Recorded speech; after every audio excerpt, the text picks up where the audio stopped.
I would normally be starting here soon, but I'm not seeing a lot of people. We have one person here, Mr. Conley, Okay. and looks like we have a couple people online.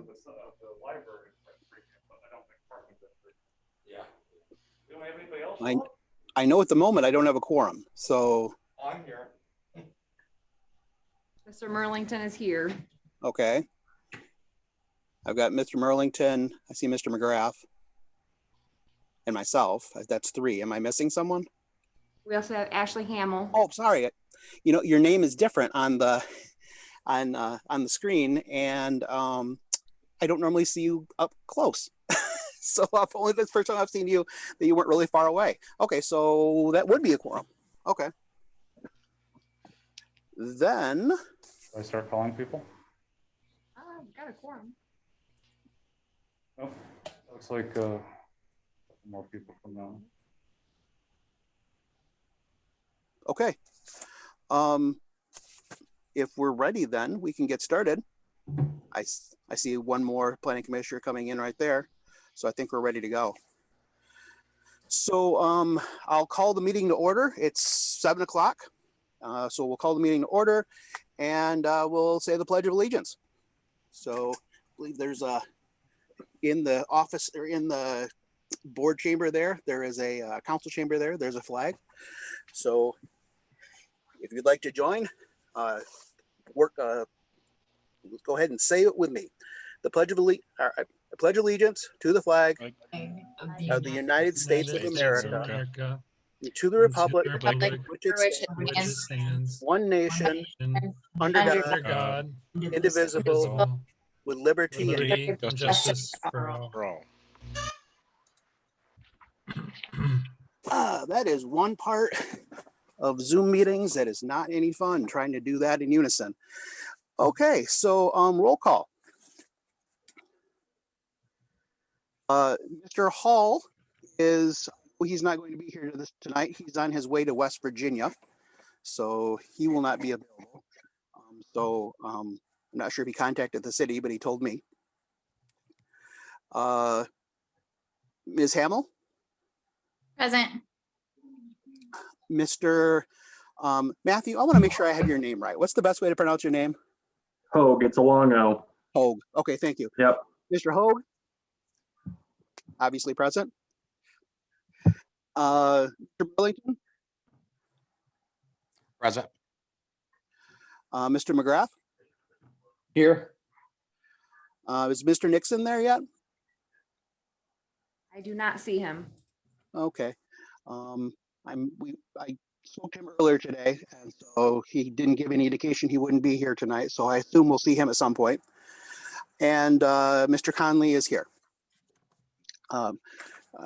I see we have Mr. Johnson here as well, and as a city planner. And I thought I saw, there's Mike.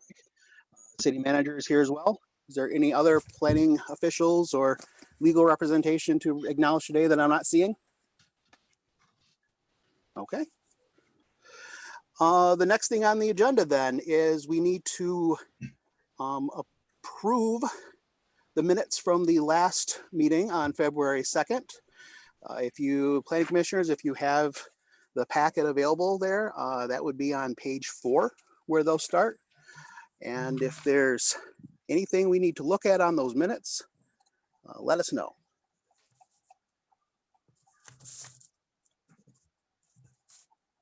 I'm trying to look on my other computer here.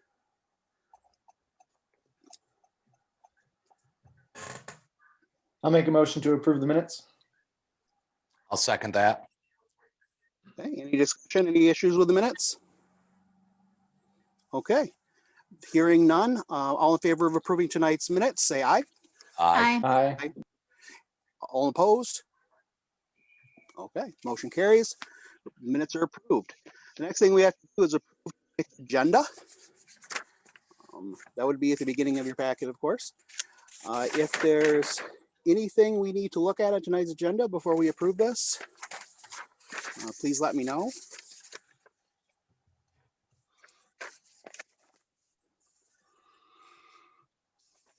If not, I'll take a motion to approve tonight's agenda.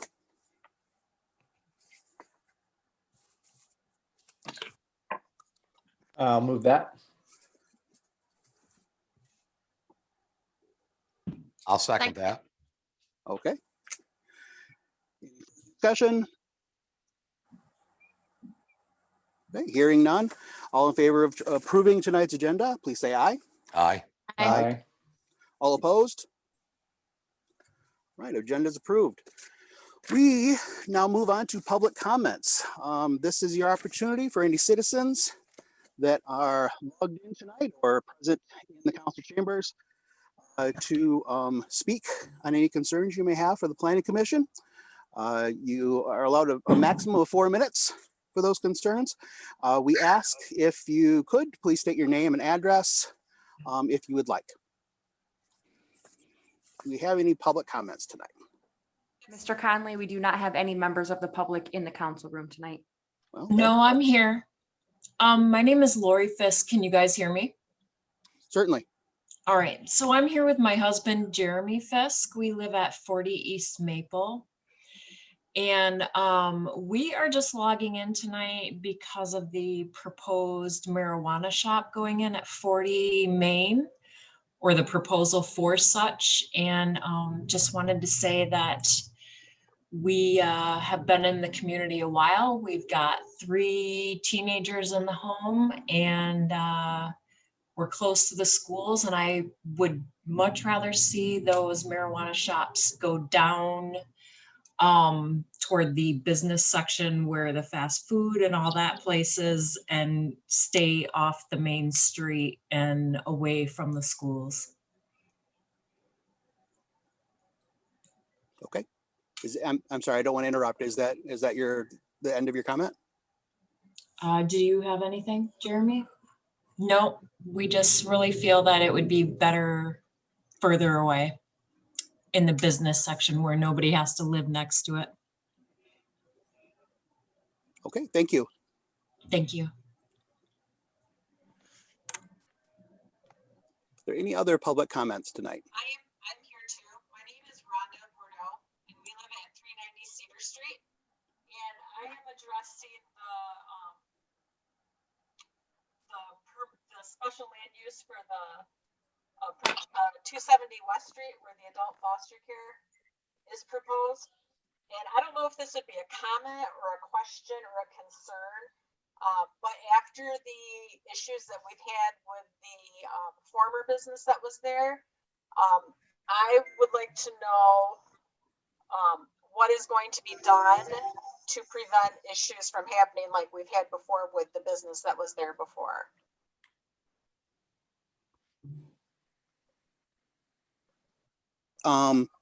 We don't normally respond to questions at this time, but if you do have specifics that you would like us to be aware of, because I can't say that I'm necessarily aware of what they are. Okay, my concern is formerly there was a daycare, and it's literally in our backyard. Formerly there was a daycare there where there was lack of supervision and a lot of issues. My concern with another type of care business going in there is lack of supervision and lack of awareness of the neighborhood around them. Okay, well, thank you. I don't want to interrupt public comment, but I would like to recognize that I see that Mr. Nixon is here now. So if that could be reflected in the attendance, that Mr. Nixon is now present. Is there any further comment? Mr. Conley, yes, Joshua Covert has raised his hand. Okay, Mr. Covert. thank you. Yes, my name is Joshua Covert. I represent 612 Ventures. We had previously turned in an application, and we are awaiting submission for the special land use before your committee. We are currently in line and waiting. I understand there could be a possibility of holding a special meeting in order to advance our project And I realize that's a big ask and something that you could very well say no to. And I completely understand, you know, your time is very valuable. But we understand that there have been delays in certain projects involving marijuana and certain delays. We feel that we're ready to go very quickly and get up and running. And part of our way of showing that we are very eager and ready to go would be asking for a special meeting. And so I would request that we would hold a special meeting previous to the next meeting where we could potentially be on the agenda for our special land use.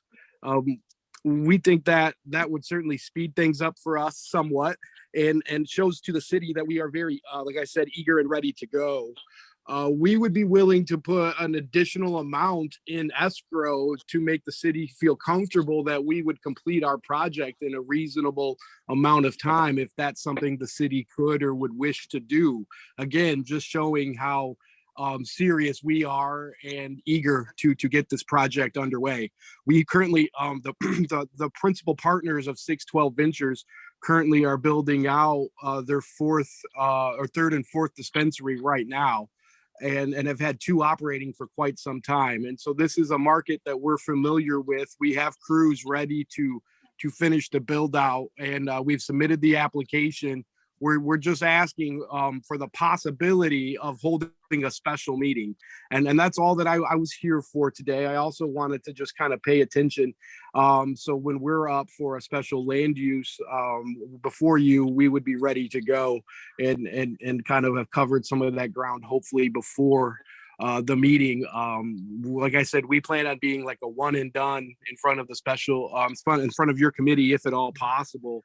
And again, we're ready and eager to go. So if we could do a special meeting, that would be fabulous. But again, if you don't, I completely understand. But I guess I've always been taught that it doesn't hurt to ask if you ask politely. And so I guess that's what I'm trying to do. But again, I completely understand your time is valuable and whatever decision you make is great for us. But we're eager and proud and happy to be working on this project with Cedar Springs. And I would also like to state that Mr. Womack's been a great resource and has been fabulous to work with throughout this process. Thank you. Thank you. Mr. Womack, before I move forward with the remainder of the public comment, can you help me with if we were to consider such a request, where would be the appropriate time for us to speak to that in the meeting? Yeah, well, so it's very highly dependent on whether the 2 that are currently on your agenda are approved or removed from consideration. So as the board is aware, the city council has imposed a moratorium on reviewing any more than 2 marijuana businesses at any given time. So right now we have 2 already on the agenda, and then we have 2 other ones that are on the waiting list. The 612 Ventures is the second on the waiting list. So if only one spot opens up, that would go to the other organization, which was first on the list by the name of, I believe, Jade Farms. So the 612 Ventures would need both spots to open up so that they could take the second spot. So I did believe I sent a detailed email out to the board members that kind of detailed how this would proceed if we were able to proceed. Of course, there are a number of Michigan Zoning Act requirements that would need to be fulfilled. And following today's meeting, if we decide to do that, the soonest we could do it would be March 30. And of course, your next regular meeting is April 7. So I guess what I would ask is maybe towards the end of this meeting, I believe there is a spot on the agenda for city manager comments. We could address it at that point if you'd like. Sure. It sounds like it could possibly be moot if we don't, if the other 2 applicants don't clear tonight. So it would be probably better to be certain that happens before we try to move forward on that, if I'm understanding correctly. That would be my impression at this time, yeah. Okay. Thank you. Is there any further public comment? Joe Lucas, I don't know if you can hear me. Yes, I can. I just wanted to be sure that I'm in. That's all I wanted to do. You've done Aye. so. Thank you. Thanks. Any other comment? Okay, hearing none. If there was someone that wanted to comment, we do have 4 public hearings tonight, so it's possible that your comment would also be, could be taken at that point as well, depending on what it might be. But at this point, I'm not hearing any other requests, so I'm going to. Mr. Conley, my Yes. apologies. So as you are aware, in the agenda packet is an email from Miss Bremer. Oh, yes, She did ask that I read that, if that's okay. absolutely. Okay, let me see if I can bring that up here for you. Oh, here it is. Okay. Dear Planning Commission members, there are several buildings on Main Street that could be used for marijuana businesses. To avoid overrunning downtown with those businesses, I would urge the board to consider implementing a 1 to 2 block separation distance limit between them instead of the 100-foot rule that you are currently discussing. 100 feet would put shops in close proximity to one another, and that is not a good plan for our downtown. Mr. Womack informed me that council has decided to place a moratorium on all new marijuana retail stores, but that the city already has 8 retailer applications that they have accepted and will be reviewing for the next 6 months. He did say that one of them may not pursue their application, but that still leaves 7 for a community of 3,700. Most cities have not embraced marijuana stores as their downtown redevelopment plan for good reasons. Council previously opened the door to unlimited marijuana operations. Obviously, opening that door has not worked well because the city is being inundated with applications. I understand the council is considering some changes, according to Manager Womack, by being willing to adopt either the previously proposed 100-foot separation distance between marijuana businesses and/or a hard limitation on the number of permitted marijuana businesses on a permanent basis. Apparently, council wants to see what happens over the next 6 months before making the final call. I urge you as Planning Commission members to encourage a permanent hard limitation on marijuana businesses and to consider a 1 to 2 block distance requirement for those operations in the downtown area, thereby helping to protect the health, safety, and welfare of our community. The city's master plan describes the vision for keeping Cedar Springs a quaint, family-friendly place. By flooding the city with marijuana businesses, that vision is being threatened. Respectfully, Catherine Bremer. Thank you. Okay, if that's the end of public comments, I'll move on to agenda item number 7, conflicts of interest and ex parte communication. This is the opportunity for members of Planning Commission to reveal if they've had any conflicts of interest with any of the business in front of us tonight, or if they've had any ex parte communication with people that have brought business for us tonight. Seeing none, we will move on. Tonight we have several scheduled public hearings related to the business that we have before us. The first public hearing is a public hearing for a special land use for the property owner at 270 West Northeast Cedar Springs for a special land use for an adult foster care large group senior care home in the R1 district. This time we'll open up this public hearing and give the public an opportunity if they would like to speak to anything about that issue. Sure. So my name is Joshua Schaub. I'm proposing this building with my business partner, Mike Dykstra, who's also here on the call.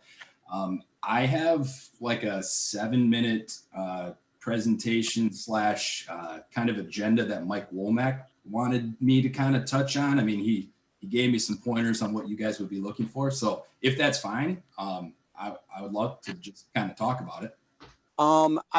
It will definitely give you the opportunity to do that. I'm just wondering if you would rather do it when we actually have you on the agenda to go over your proposal. Okay. Yep, that's fine. So I mean, I'm not going to stop you from taking the public time if you'd like to, but we could, after we receive public comment on it, then we could fold your presentation into the actual item as we discuss it. Okay, yeah, that's fine. Is there any other public comment?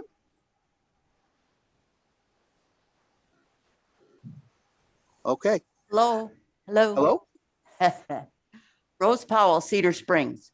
Hello? Can you hear me now? Yes, I can. Okay. I think facilities like this are very important. There's many unfortunate folks that need these kinds of homes with special assistance. They have a certain type of independence, but they still need help.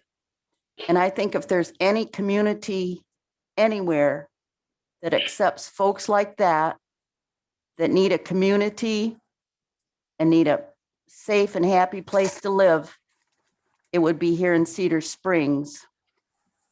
And I would certainly support this kind of facility as long as they meet the state standards that are required, and I'm sure they will. So that's where I stand on that. Thank you. Thank you. Any other public comment on this issue? Okay. Hearing none, we'll close this public hearing and we will move on to the next public hearing. The next public hearing is for a special land use for RK Agricultural Enterprises, doing business as Michiganja at 40 North Main Street. They're seeking a special land use approval for a recreational adult use marijuana retail store in the B2 district. Do I have any comment on that tonight? I'm Joe Lucas. I'm the president of RK Agricultural Enterprises. I've submitted the application and I believe all the required documents. I'm here to answer whatever questions you might have, and I hope to have a successful venture in Cedar Springs. Thank you. Any other public comment?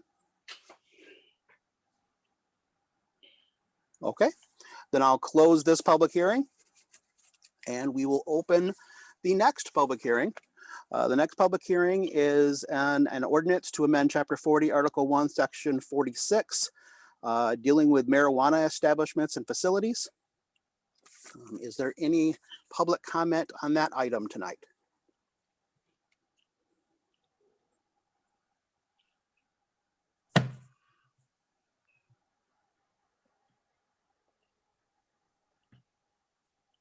Okay, hearing none, I will close this public hearing and open our last public hearing for the evening. This is related. The next public hearing is for a special land use at 39 West Beach, where the applicant is seeking special land use approval for residential use that does not have Main Street frontage. Is there anyone that would like to comment on that tonight?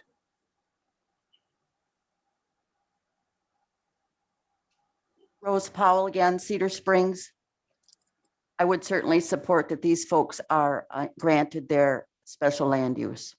They've been there for many years and they're a wonderful part of our community. And I think we should all support their need for this special land use. Thank you. Thank you.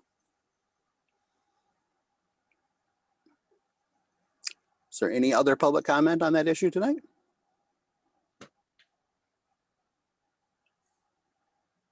Okay.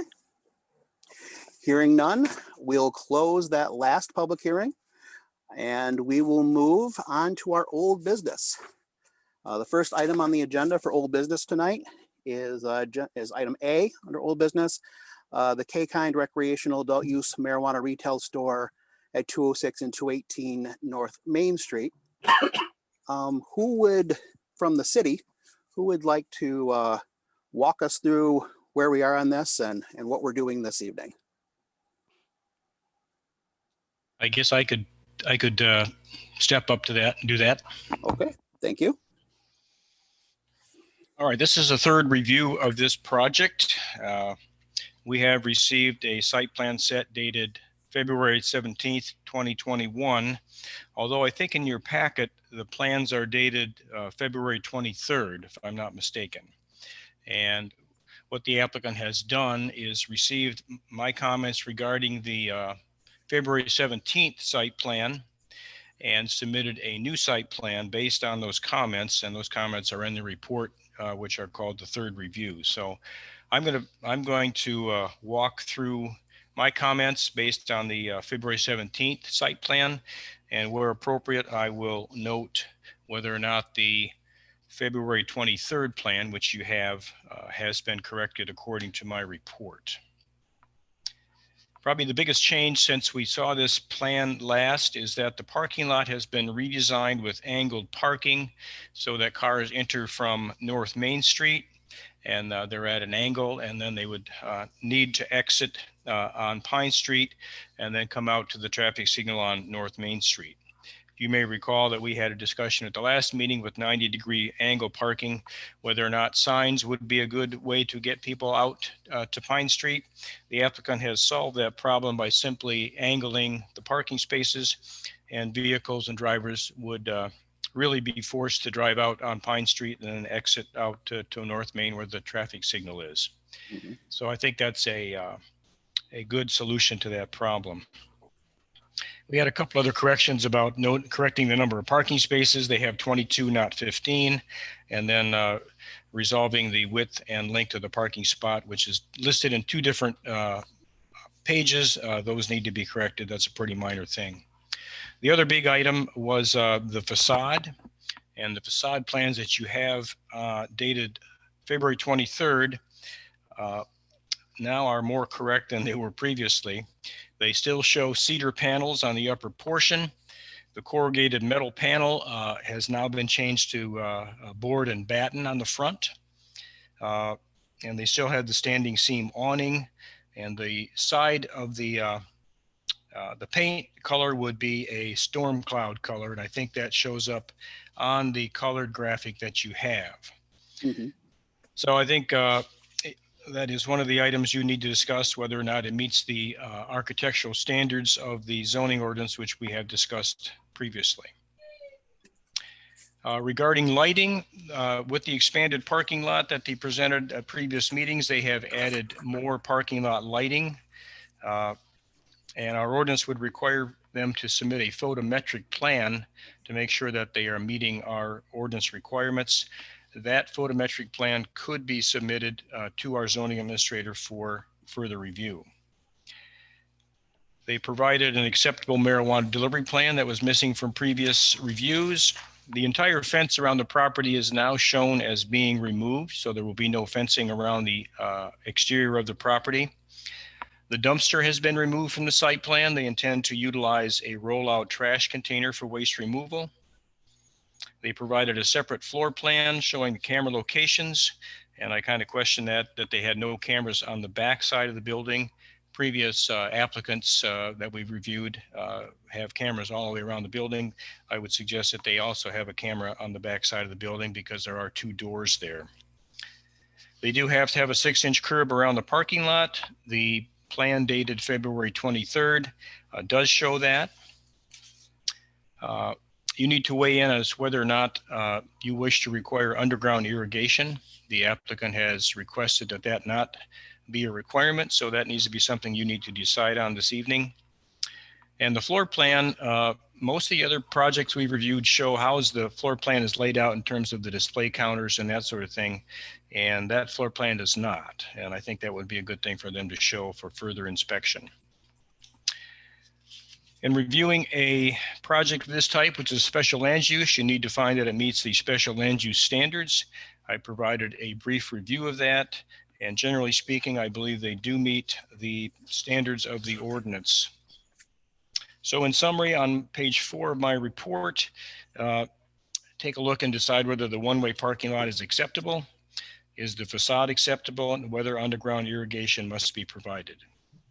I provided you with 2 motions, one to table it to allow the applicant to address any other concerns you may have, and then a motion to either approve it or deny it based on your decision whether or not it meets the special land use standards of the ordinance. And there are, I think, 11 conditions that would be attached to that. So that completes my report, Mr. Chairman. If anybody has any questions, I'd be glad to respond. Thank you. Is there a representative from K-Kind here to speak to this evening? Yes, Mr. Conley, this is Ron Schaefer with Kalamazoo Retailers. As Mr. Johnson had said, 95% of the changes have been made to the requirements as requested by the Planning Commission. The two issues that we have that we just asked a variance on is, one is the irrigation, which we plan on having ornamental grasses which do not require irrigation, along with the trees and shrubberies. And the other issue is that we have is just to approve the parking lot as we have angled that out to really deter people from making a left-hand turn on Main Street from the main entrance. So it's our feeling that we've completed all the requirements as requested, and just ask for the Planning Commission's approval so that we can proceed. Okay, thank you. Well, Mr. Womack, do you have anything to add? I do. I'll walk through a couple of things, and I do apologize. Some of this kind of feels nitpicky, but I feel it's important to point out. Mr. Johnson indicated a full photometric plan, and we can require that. He did provide a lighting plan, which mostly addresses the issues. I do have some problems with that lighting plan that was submitted. So I'd like to see some things fixed on that. There's some odd linguistic choices on some of the signage and notations there. He still refers to it as a provisioning center. It's not, it's a retail store. I don't believe I ever received a landscaping plan, so I can't be in a position to decide whether irrigation would be appropriate or not. We should require a landscaping plan be submitted and be approved of. The engineer has not fully signed off on this project. The stormwater calculations were never finalized. Now, he did present a memo that indicates he believes it's possible to do, but that would be something that he'd have to prove at a later date. Their customer plan indicated that there would be landscape seating in front of the building, and that would be for customers to sit at while they waited to enter the store. I didn't see that on any of the site plans. Their marijuana delivery plan indicates that they plan to go through the front door, which would be shared with customers. Planning Commission seems to have a preference that it be through a side or rear door, but there's no requirement for that. And I guess one thing I'd point out is this is the third time this is being reviewed. We do have marijuana businesses who are stacking up who can't move forward because we're doing a third review on this. So I guess I'd ask that we either approve this or we remove it from consideration and give Mr. Schaefer some additional time to fix all the problems, not just most of the problems. Okay.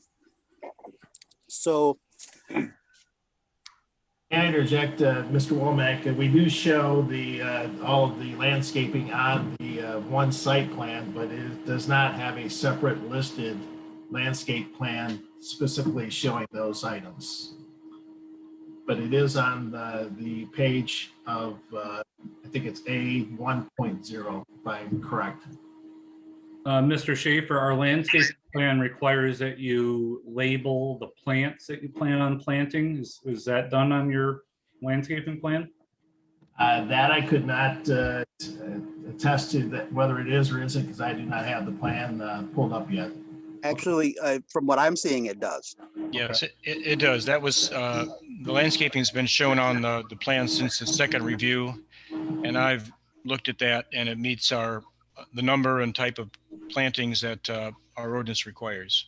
Okay, then I apologize. I missed that part. So, Planning Commission, I'll put this up to you. There is a few large items that Mr. Johnson has asked us to look at that we could weigh in on one way or the other, like the facade, the parking lot, the underground irrigation, because those are questions that come to us, and we should make a determination one way or the other. And then we can see if it will work with Mr. Womack's concerns once we address those others, if that sounds appropriate to members of the Planning Commission. So how about the parking lot? Let's start with that. So what is the position? How do you feel about the redesign of the parking lot?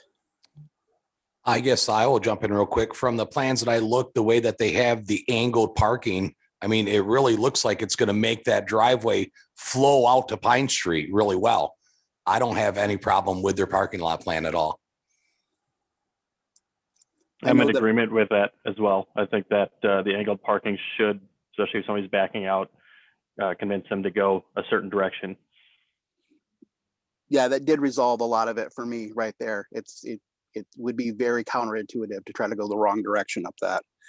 The signage I think is still important, but it's for the people coming off the road that might not necessarily notice how the parking is before they get into it, but it certainly looks like it's pretty easy to see what the flow of traffic should be through there. I agree. Definitely a yield sign or something for the people coming off of Northland. So that way they pay attention to people backing out, so we don't have a traffic jam right there where people are backing out, people are trying to pull in, so that way they're aware, try not to be aware of the people backing out, be aware that you may have to go around and come back.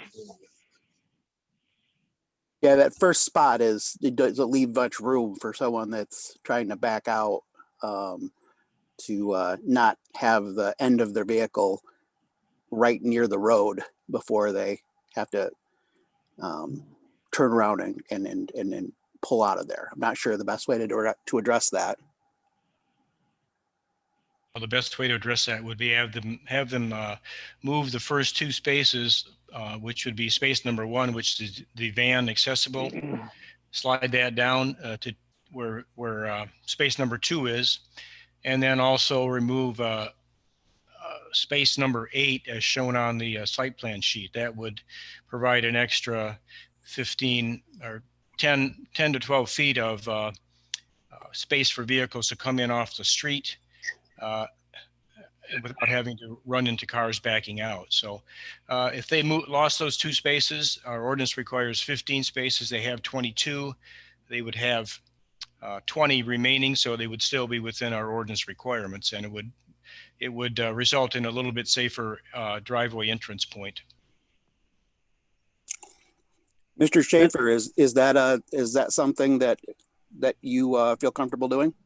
Yes, yeah, that would not be an issue. We just wanted to make sure we had as many parking spots as available for patrons, but removing those 2 spots would not be an issue at all. Okay. I agree. It'd be a lot safer for people pulling in to have that little buffer zone coming in so they don't get dunked from the behind on somebody going down Main Street. Okay, and then once you do that, your site plan should either throw in a landscape island or stripe those so people don't pull in there to park. I removed the asphalt so it would have a little more greenery there and less cost on the parking lot. It's a great idea. Okay. Any other issues with the parking lot from the Planning Commission?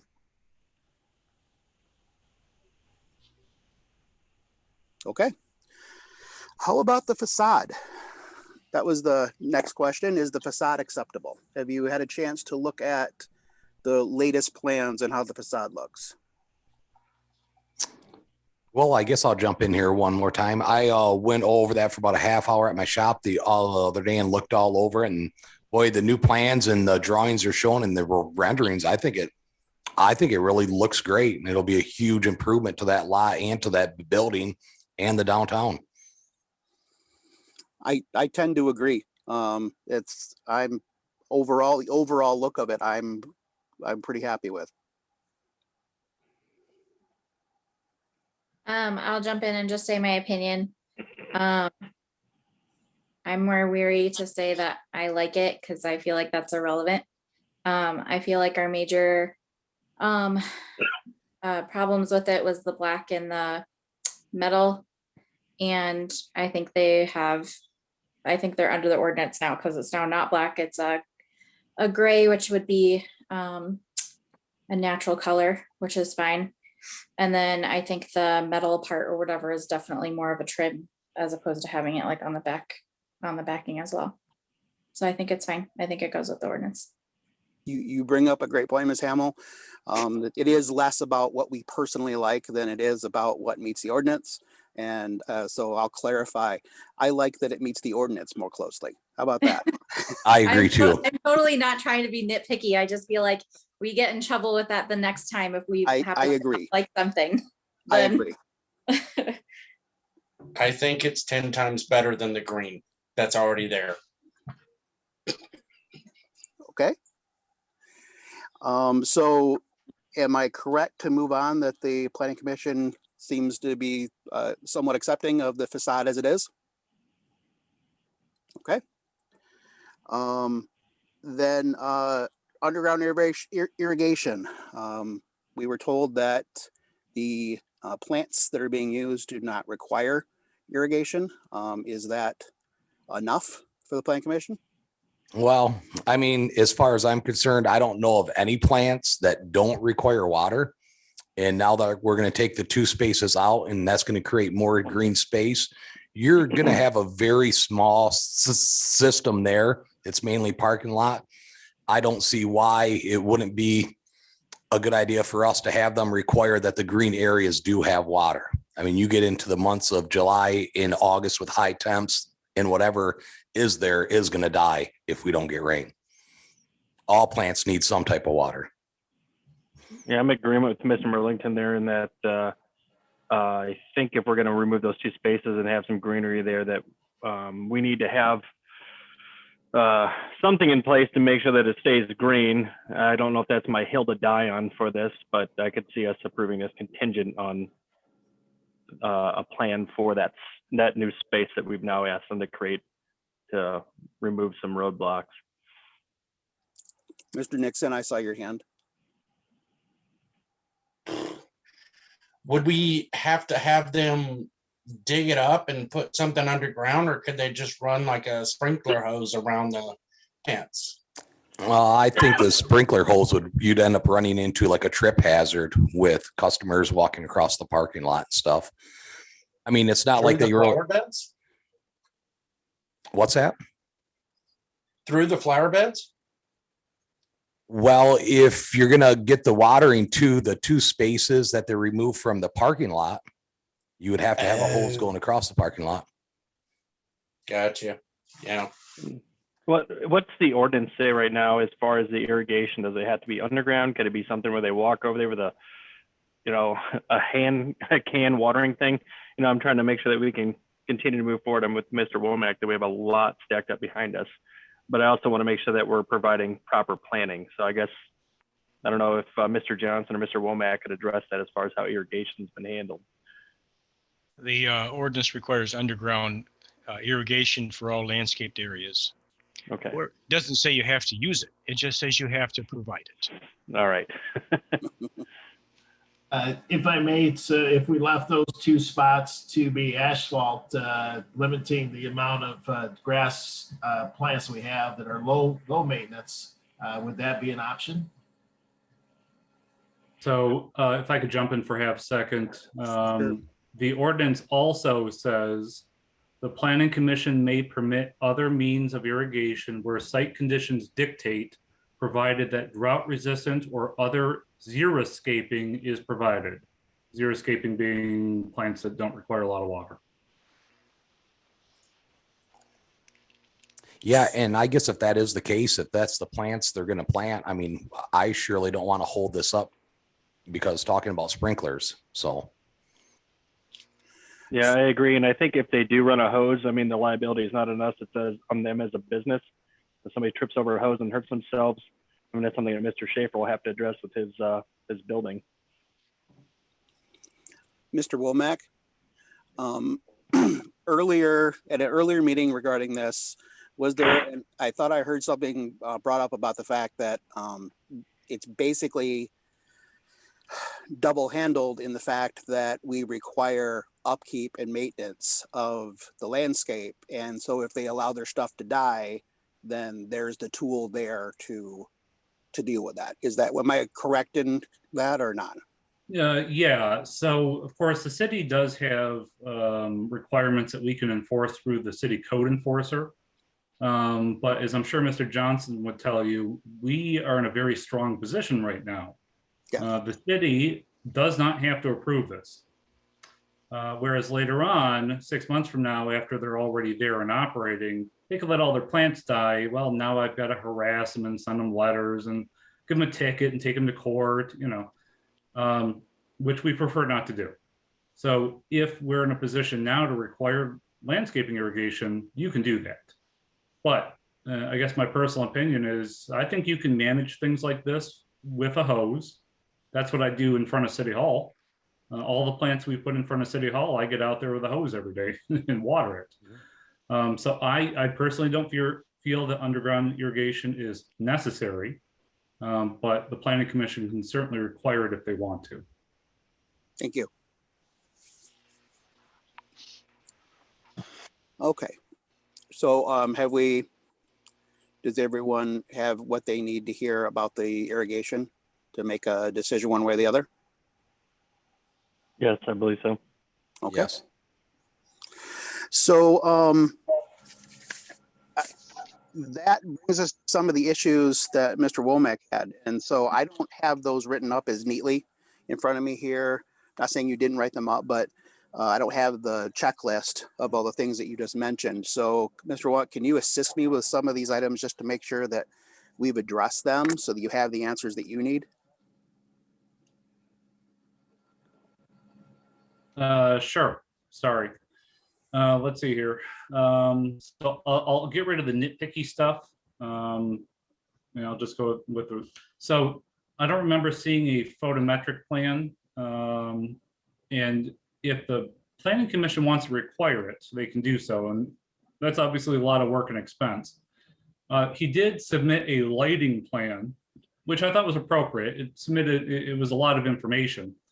But even on the lighting plan, I have concerns about some of the lighting that's been provided.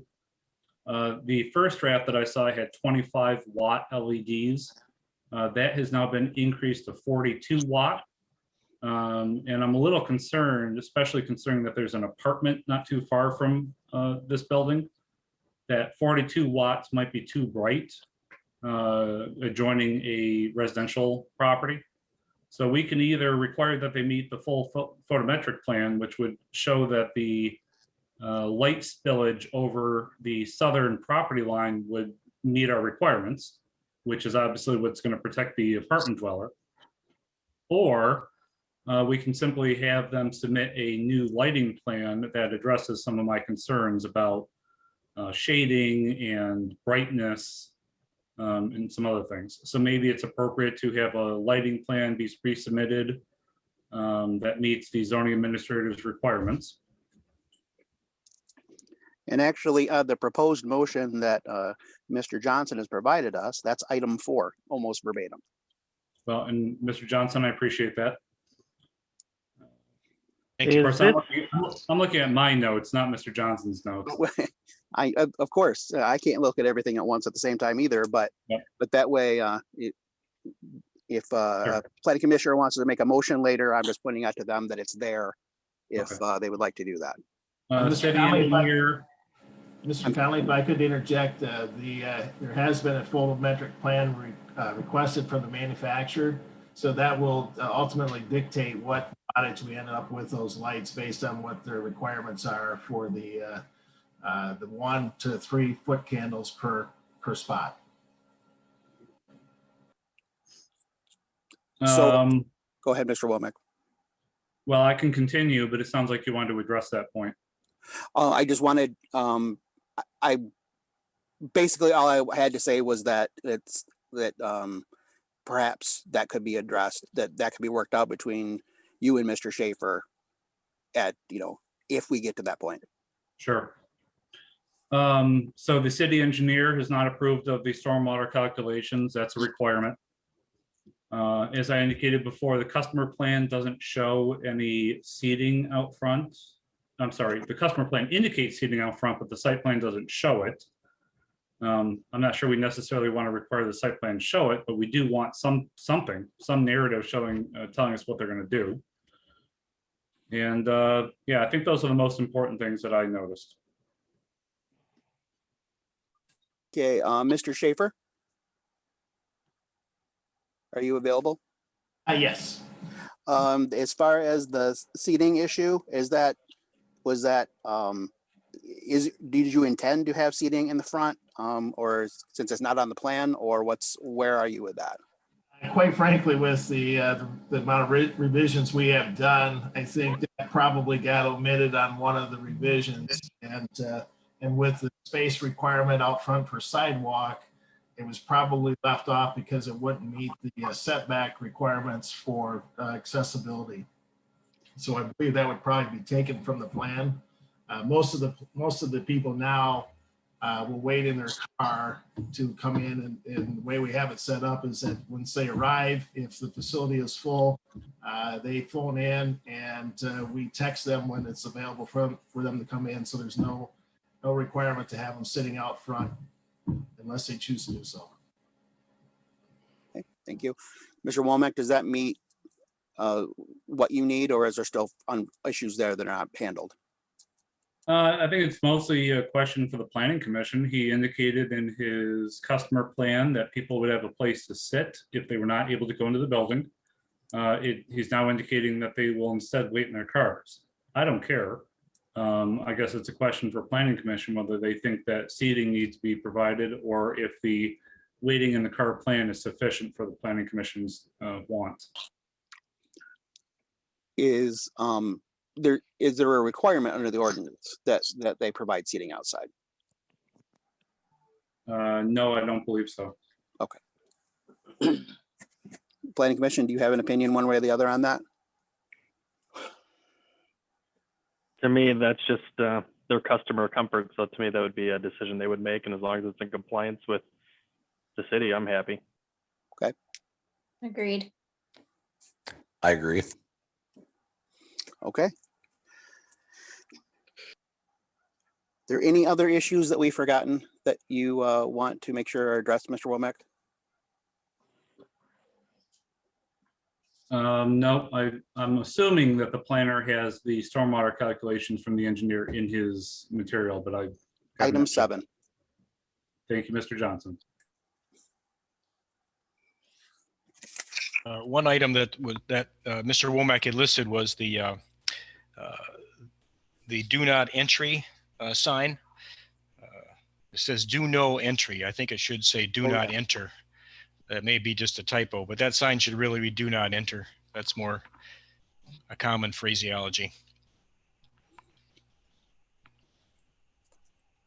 I would agree that that's probably a good idea to make that change. I don't know if there's a place in the motion you provided us where to squeeze that in, or how we should address that, but You have to add it as a condition. I did not list it. Mr. Womack caught it. I did not.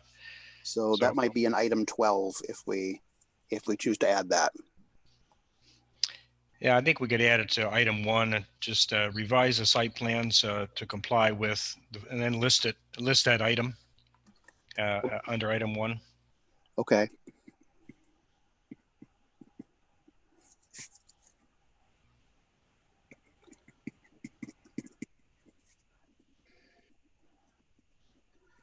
Okay. So do I have any other comment from Mr. Nixon? Did you want to have them add another camera like Mr. Johnson was saying? I'd forgotten about the camera. I don't know, it's up to the planning commission if they, I mean, we do want to keep them safe and we want to keep the people safe. So do we want to have them add another camera around there? Don't the surveillance like plans and stuff get reviewed by the chief of police? Well, what's going to end up happening really is that the cameras are a requirement of the state. So if they meet the state's requirements, I'm generally okay with that. Now, I think it'd be foolhardy not to have cameras on the back of the building. But, you know, if the state's okay with whatever their plan is, I guess I'd be okay with it. Now, yes, the city, police department, fire department, and myself will walk through all marijuana businesses prior to approval. But as far as the camera is concerned, I guess I would personally leave it to the state, but planning commission can require that if they want. Okay, that answers my question. Mr. Womack, maybe this is just a point of clarity for me being, again, a newer member. You know, with some of these things where we're asking like lighting and cameras and security plans, if those that need to be approved by another body, the zoning, is that something that we have to 100% have locked down as a planning commission to send to them? Or is that something that we can expect, you know, if there's a lighting issue as far as, you know, the wattage of the lumens, that the zoning will handle once it gets to them? Yeah, so these marijuana businesses are obviously very complicated because we're reviewing it, the state's going to review it. And you brought up a good point, which is similar to the landscaping, which is if the plants die at some future date, myself or the code enforcement officer can help take care of that. You know, if the 42-watt bulbs that they're proposing end up being too bright and go into somebody's bedroom down the street, it's not like they just get to keep them because they're on the site plan. That would be violating other ordinances. So you're right that for the most part, a lot of this stuff can be managed after approval and after operations. But, you know, again, the planning commission's in a very strong position that if they see something they really don't like, now's the time to take care of it because he has basically no power at this point until he gets approval. Okay, thank you. I was just curious about that. It just seems some of this might be handled once we kind of pass it on. So thank you. Okay. Any other discussion or any other questions from the planning commission? Okay, we have a sample motion. I'm sorry, I heard something. Okay, we have a sample motion before us that Mr. Johnson has created. We of course can amend that, and we may want to. It's on page 4 of his report. I'll just kind of quickly run through this to make sure that everything is there. And if we would like to, if someone would like to make the motion, once we have all the questions on this filled out, then we can do so, or someone can make a different motion if they would prefer. But there are 11 points, and I'll just very quickly run through them just to make sure we're all in agreement on it. So basically, there's a motion to approve or deny the request, and I'm going to skip over some of the particulars and get to the list at the moment. One was that they revised the plans to comply with items 7, 8, and 10 on this report, which I believe we have addressed those issues with the one-way parking lot, the facade, and the underground irrigation. And then we should also probably add something in there about including revised wording on parking. The second point is the facade plan dated 2/17/21. It is or is not acceptable. So I got the impression before that it was acceptable to the majority of planning commission members. So I will circle is on that for the moment. Underground irrigation system, should we say it is or is not required? Not required? I think is not. Okay. A lighting plan shall be submitted to the zoning administrator for final approval. Does that meet the issues we have with that? Yes. Okay. All items illustrated on the site plan, all notes of the site plan are binding, shall be completed in satisfaction of the zoning administrator before an occupancy permit is issued. That's pretty standard. The security plan and the marijuana delivery operations are subject to the approval of the police chief. The stormwater drainage provisions are subject to the approval of the city engineer. We know those are still pending, so they would have to get that cleared up. The marijuana retailer establishment shall be operated in accordance with the application materials and the marijuana delivery plan submitted on 2/17 by the 21 by the applicant. That sounds like it's pretty standard. Yeah, one point on that, Mr. Chairman, is that Yes. the marijuana delivery plan, I had to put a date of submittal because the actual plan itself did not have a date on it. So That's true. they should put a date on that of 2/17/21. Okay, I probably should not have skimmed over that when I read it. Thank you. Of course, no occupancy will be permitted until no occupancy permit shall be issued until all permits required by city officials are received. The 10th point was that they would have evidence to the city manager that a license from the state of Michigan pursuant to the Michigan Regulation and Taxation of Marijuana Act has been issued, and that they need to be provided prior to the occupancy of the building, and that there would be 2 revised site plans, which we do. I see this on all of these things. So included, and I didn't make a motion there, I just kind of went over the points of the motion. Is there anything in there that anyone feels needs to be added or subtracted or amended before we try to move forward on this? Mr. Conley, I do believe the commission discussed removing 2 parking spaces. That has not been addressed in your proposed motion. Thank you. So where would be the best place to add that, Mr. Johnson? Can that be done under item 1 as well? Yes, that would be a change to the site plan. And the wording would be to remove parking spaces 1 and 8 and to replace that area with grass or landscaping. Okay.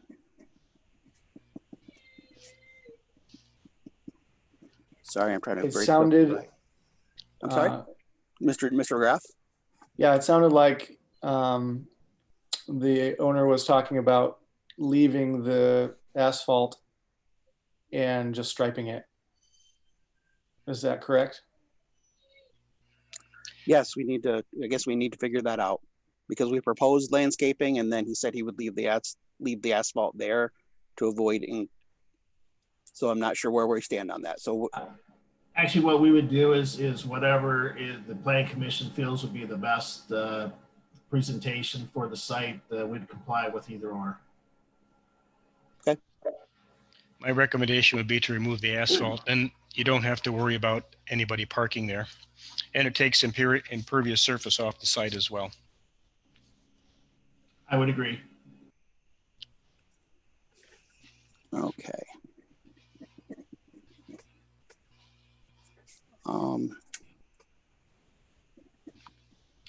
Wow. Okay. These long motions are no kind of fun, but I want to make sure we got all the things available in there. Any other ideas before we move forward with this? Okay. I'm going to make a motion myself then. And before I make it, I just want to check with Ms. Johnson. I'm assuming you need me to read everything that's on that page of Mr. Johnson's that he recommended for motion 2. You can make the motion, Mr. Conley, as presented. So if you have nothing changed from item 4 through 11, you could just state as presented. And then in the minutes, it just will be word for word verbatim of what he's provided. So if you have changes, go ahead and make them. If there are no changes, you could just state as presented. Okay. So the initial part of the motion, I'm going to say, and this will follow very closely with motion 2, so that you could follow along with me here. I move to approve the request from KZU Retailers for special land use permit to establish a marijuana retail establishment on property located at 206 and 218 North Main Street, as the use is described in the application material submitted and dated 1/26/21, the marijuana delivery plan submitted on 2/17/21, and the site plan dated on 2/17/21, prepared by Architectural Workshop, meet the special land use approval standards contained in section 4571 of the zoning ordinance and the requirements of section 4575G5 pertaining to the marijuana retailer establishments. Approval is granted subject to the following conditions. 1, revise the plans to comply with items 7, 8, and 10 of this report, and to remove the asphalt parking spaces, replacing them with appropriate landscaping, and including the revised wording on the parking signs. 2, the facade plan dated 2/17/21 is acceptable. 3, the underground air irrigation system is not required. And then items 4 through 11 can stand as they were written. Does that work, Ms. Johnson? Yep. Did you want to include parking spots 1 and 8 on that first? I'm sorry, yes, actually, I should amend that to be specific, to remove parking spaces 1 and 8. Okay. You I saw have my him. handwriting, you'd understand why I screwed that up. Yeah, and one more thing on item 8, that the marijuana delivery plan should contain the date of 2/17/21. 2/17/20. So that's as it was. Is it different than as you have it written there, Mr. Johnson? Yeah, it says submitted on 2/17. It should say the marijuana delivery plan should be dated Thank you. 2/17/21. So I would like to amend my motion to include that the marijuana in point 8, the marijuana delivery plan should be dated on 2/17/21. Okay. Thank you.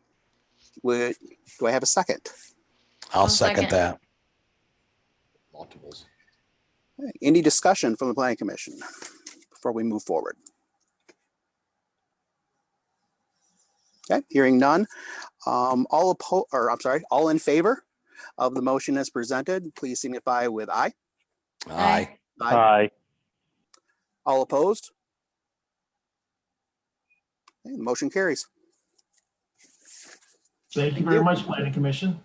Thank you. All right, so moving on. The next item under old business is item B, an ordinance to amend chapter 40, article 1, section 40-6 regarding marijuana establishments. Now I've got some communication from Mr. Womack on that. Would you like to let us know how we should go with this? Because I hear some things have changed. Yep. So one of the reasons that this is on your agenda is I believe there was a discussion by, I believe, Ms. Rose Powell at a previous meeting indicating that we had not, in her opinion, previously held a appropriate public hearing on this ordinance.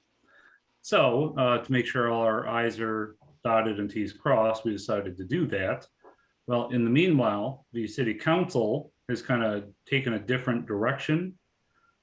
So I don't believe that they're currently reviewing this ordinance, or at least not for a while. So they have changed the moratoriums that they have in place. The moratorium that was in place required that the city not accept any marijuana business that would violate the 100-foot separation requirement that was being discussed in this ordinance. So now the council has decided that they're simply going to limit the number of marijuana businesses, and they have removed the 100-foot separation requirement. So my understanding right now, and I think I'm going to get a little clarification next week, is that in the downtown area, only 4 marijuana businesses will be permitted. And in the HC district, that only 3 marijuana businesses would be permitted. Now, I say clarify that because right now the language specifically says marijuana businesses, which would be all sorts of businesses, whereas I think what they meant was marijuana retailers. So I believe next Thursday we'll have some clarification on that. But in light of the fact that that is the moratorium for the next 6 months, I don't know if the council wants to move forward on actually discussing or passing this ordinance. So I think the appropriate action at this time is to either table it indefinitely or simply remove it from consideration. They have the same effect at this point. Thank you. Do I have any opinion or questions from the Plan Commission or a motion one way or the other?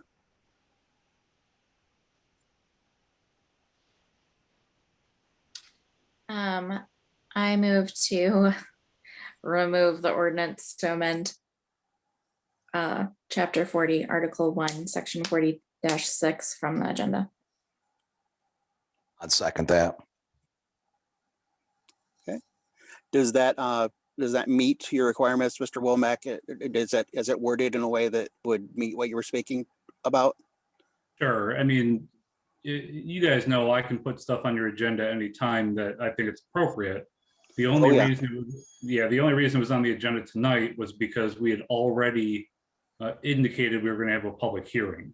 Right. So we'll remove it now, and then when I think I've got a good, clear indication from the city council of how they want to proceed forward, it'll probably come back to you at that point if it comes back to you. Okay. Thank you. Any discussion from the Planning Commission? Okay. All in favor of removing this from the agenda, please signify with aye. Aye. Aye. Aye. All opposed? Okay, that has been removed. Moving on to new business. Item 10A regards 39 West Beach Street and a special land use for that. Would this be Mr. Womack? Would you be taking us through this one? Sure. So we've had to deal with a couple of these issues in the past. At some point back in, I believe, the early 1980s, the zoning law basically changed so that any single family home located in the B2 zoning district became a special land use. So the ordinance says that you can have a single family home in the B2 district so long as it does not have any frontage on Main Street. And of course, the idea being there that we don't want to intermix single family homes with commercial uses. However, I don't believe that this body or the city council for that matter really truly wants to remove residential uses from the B2 district. So all these homes that have been here for decades and hundreds of years, we don't want to remove them. So if we don't want to remove them, they need a special land use to be continued for that use indefinitely. Now, one thing I will point out is that it's not the city that is prohibiting these things. This is a bank issue. The city considers these to be non-conforming properties, which means that if they were to burn down, they don't necessarily have the right to be rebuilt. Now, you know, I'm not a banker, but if they have insurance, that shouldn't be a problem for the bank. But for whatever reason, the bank has changed their policies in the last couple of years. And so now banks require that properties become conforming properties before they'll mortgage them. So if the Planning Commission grants the SLU on this property, nothing will really change except that this property will be able to be used indefinitely for single family residential uses. Okay. Any questions from the Planning Commission?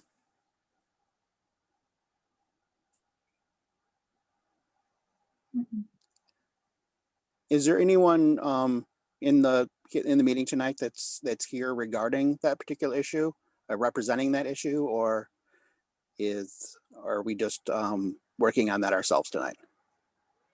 I did discuss this a couple of times with the two sinks. I've spoken with some bank people about this issue. They indicated that they were not planning on being here. But of course, I'd be happy to answer any questions that you guys might have or try to. Okay.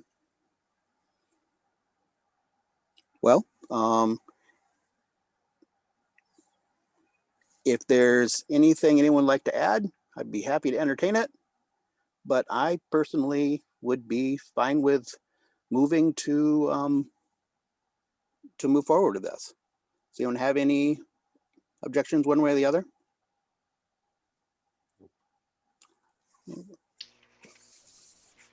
Then I would then move to grant the special land use to the 39 West Beach Street.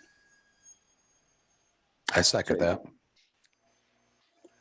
Is there any further discussion? Okay.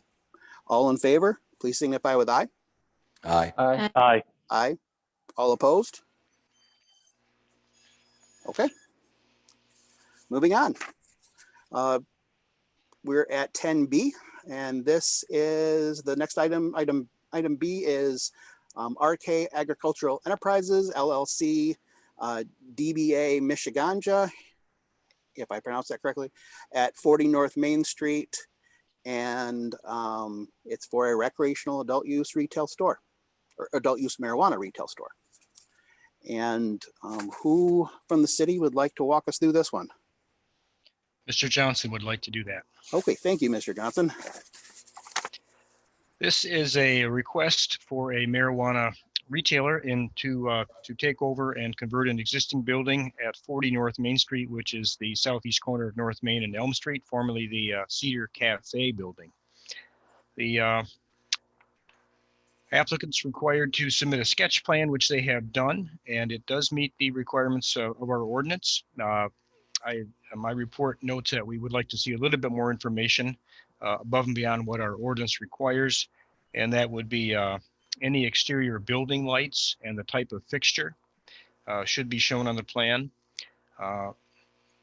Provide a little better delineation of the fence at the south end of the building. I had a little trouble reading that, and I couldn't really get a good aerial photo, and just need a little better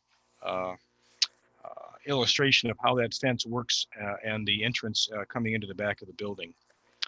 And then illustrate the adjacent buildings and note the use, and I think that's more for future reference than anything else.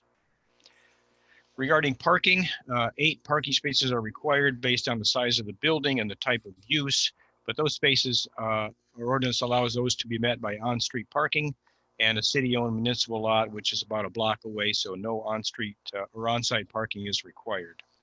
Neither is any landscaping and irrigation, so we will not need to take up meeting time to decide whether that is necessary or not.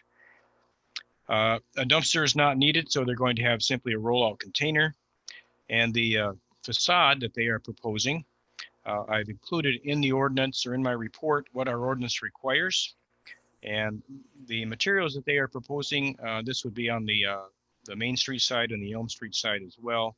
I primarily wood materials and stone, which would, in my opinion, likely meet our ordinance requirements, but the commission needs to weigh in on that and provide their own opinion.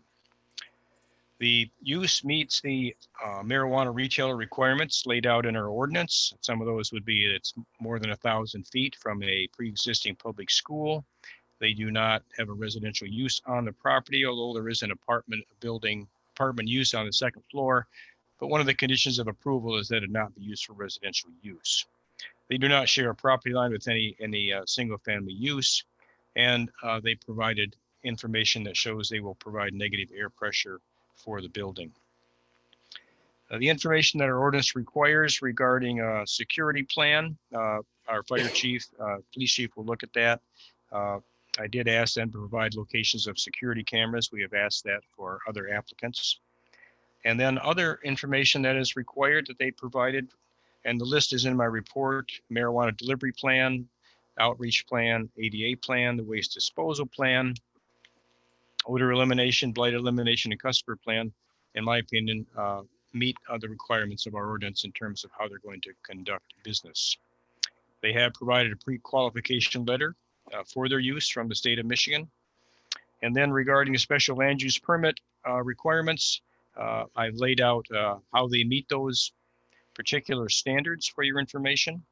So in summary, they provided basically, they have a retail operation that's taking over into an existing building. The exterior modifications they are proposing, in my opinion, would greatly improve the appearance of the building. There's no changes to the rest of the site, so city engineer review is not necessary.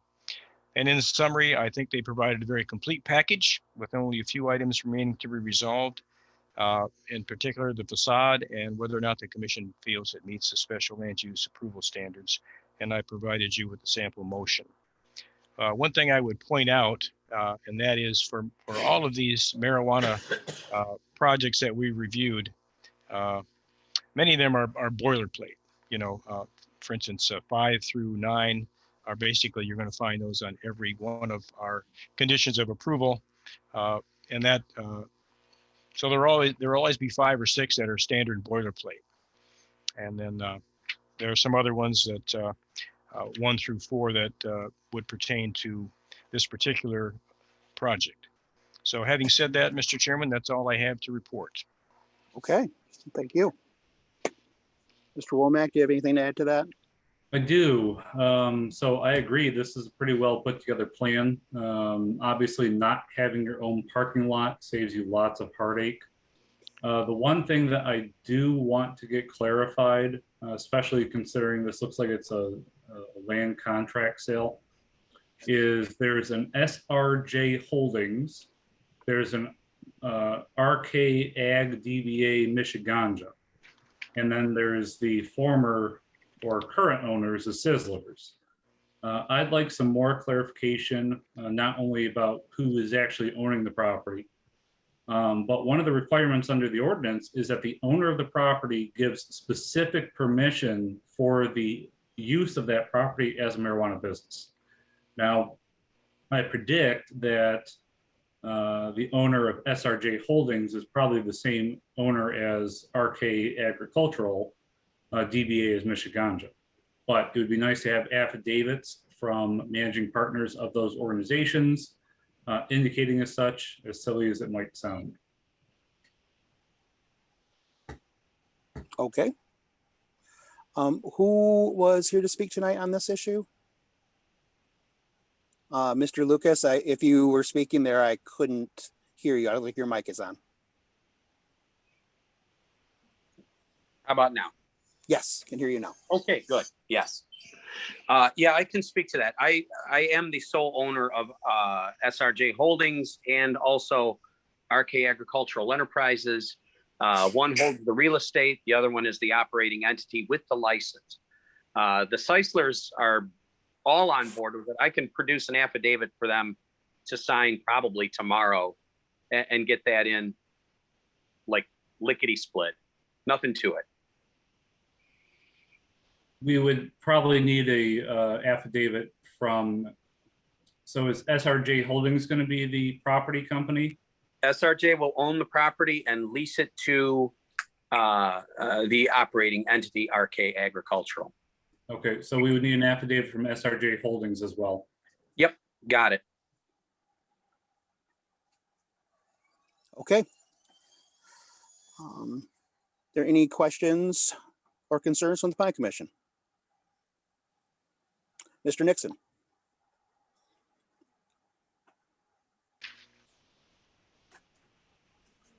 Okay. Mike, what is it? Does the business have to be touching the property line of a house? Or does it have to be in a certain proximity of a residence? The ordinance indicates that marijuana businesses cannot share a property line with a single family residential use. Okay. Okay, so behind that one is the Flaunet factory. Well, it's not Flaunet anymore, but Hawk's and Nest. then there's the residence. Okay. I was just double checking.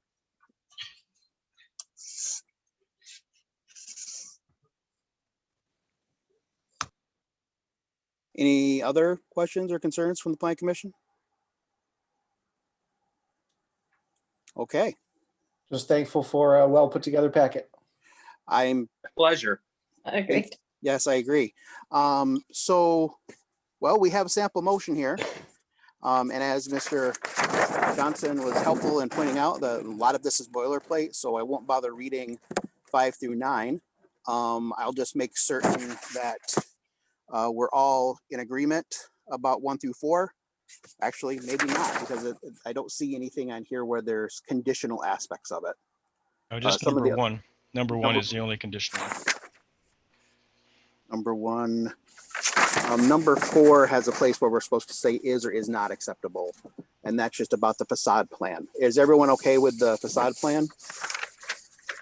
Yes. Yeah. Yeah, Okay. I am. Then I guess I will make the motion. Oh, actually, no, you know what? I'm sorry, before I do that, I want to make sure that Mr. Womack, from the legal standpoint, because I don't understand how these things work. Did what Mr. Lucas proposed as far as the affidavits, does that meet what you're looking for? Would it cover if they did that? Yeah, I believe Mr. Lucas understands what I'm looking for. Basically, Absolutely. yeah, so there's a land contract, there's a Sizzlers, then you've got what, RJ Holdings. So really there's kind of 2 owners, and then there's the marijuana business. So if the 2 owners can sign off affidavits indicating that they're aware of the marijuana business's plan to use the property for marijuana purposes, that would meet the requirements. So would I need to add something in here to ensure that that is done, or is that standard operating procedure that would be assumed? I'm not gonna make sure I understand this. I mean, it never hurts to put it into your motion. So how about submission of the required affidavits? So I could probably add that to point 1, we're talking about revising the sketch plan and submission of a photometric plan. And I could add that to point 1 in there. You could add as 1 or 1.5 or 1 3/4. Okay, good enough. Just wanted to make sure it was, some of this stuff actually means something is what I've been told. So I wanted to make sure I had it right. I've only been on planning commission for 10 years or so. I barely learned a thing. So let's do this then. So I'll make the motion. And for Ms. Johnson, if this helps, I intend to follow very closely with what Mr. Johnson put down there. I move to approve the request from RK Agricultural Enterprises LLC for a special land use permit to establish a marijuana retail establishment on property located at 40 North Main Street, being parcel for number 4103303112-002, as the use described in the application materials from RK Agricultural Enterprises LLC, entitled Cedar Springs Recreational Adult Use Marijuana Established. Oh wait. Okay. I'll continue, but I'm not sure if I read that properly. Adult use marijuana establishment application received by the city on 12/01/20 and illustrated on the site plan dated 2/9/21 and floor plan dated 11/27/20, both prepared by Michael Bell, RA, NCARB, and reviewed by the commission on March 2, 2021, meets the special land use approval standards contained in section 4571 of the zoning ordinance and the requirements of section 4575G5 pertaining to marijuana retailers. Approval is granted subject to the following conditions. 1, revise the sketch plan and floor plan to comply with the items in this report as determined by Plan Commission. Submission of a photometric plan is subject to the approval of the zoning administrator, and submission of the requested affidavits regarding ownership of the property. And items 2 and 3 regarding the site plan and security plan would stay the same as in Mr. Johnson's sample motion. Number 4, the facade plan prepared by Michael Belt, RA, NCARB, dated 11/10/20 and described in the blight elimination plan submitted by the applicant is acceptable. And items 5 through 9 would stay as written in Mr. Johnson's sample motion.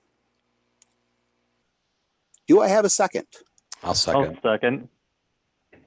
I'm not sure if you caught which one that is, but you've got a couple seconds there. And then any discussion on this?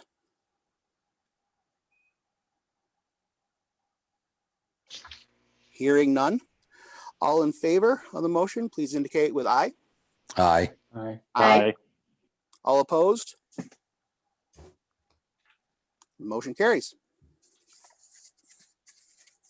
Thank you very much. Thank you. Okay. Moving on. The next item on tonight's business is item 10C. 270 West Northeast Cedar Springs are requesting a special land use. And Mr. Womack, are you taking us through that one? Yep, so this was me. So I will start out by indicating that what was submitted was a little light in information. But it kind of put me into a tough position with the various planning commission policies that we have in place. So applicant is not proposing changing any of the exterior elements of the building. I also went through the parking requirements, and they very easily meet the parking requirements, what's already existing.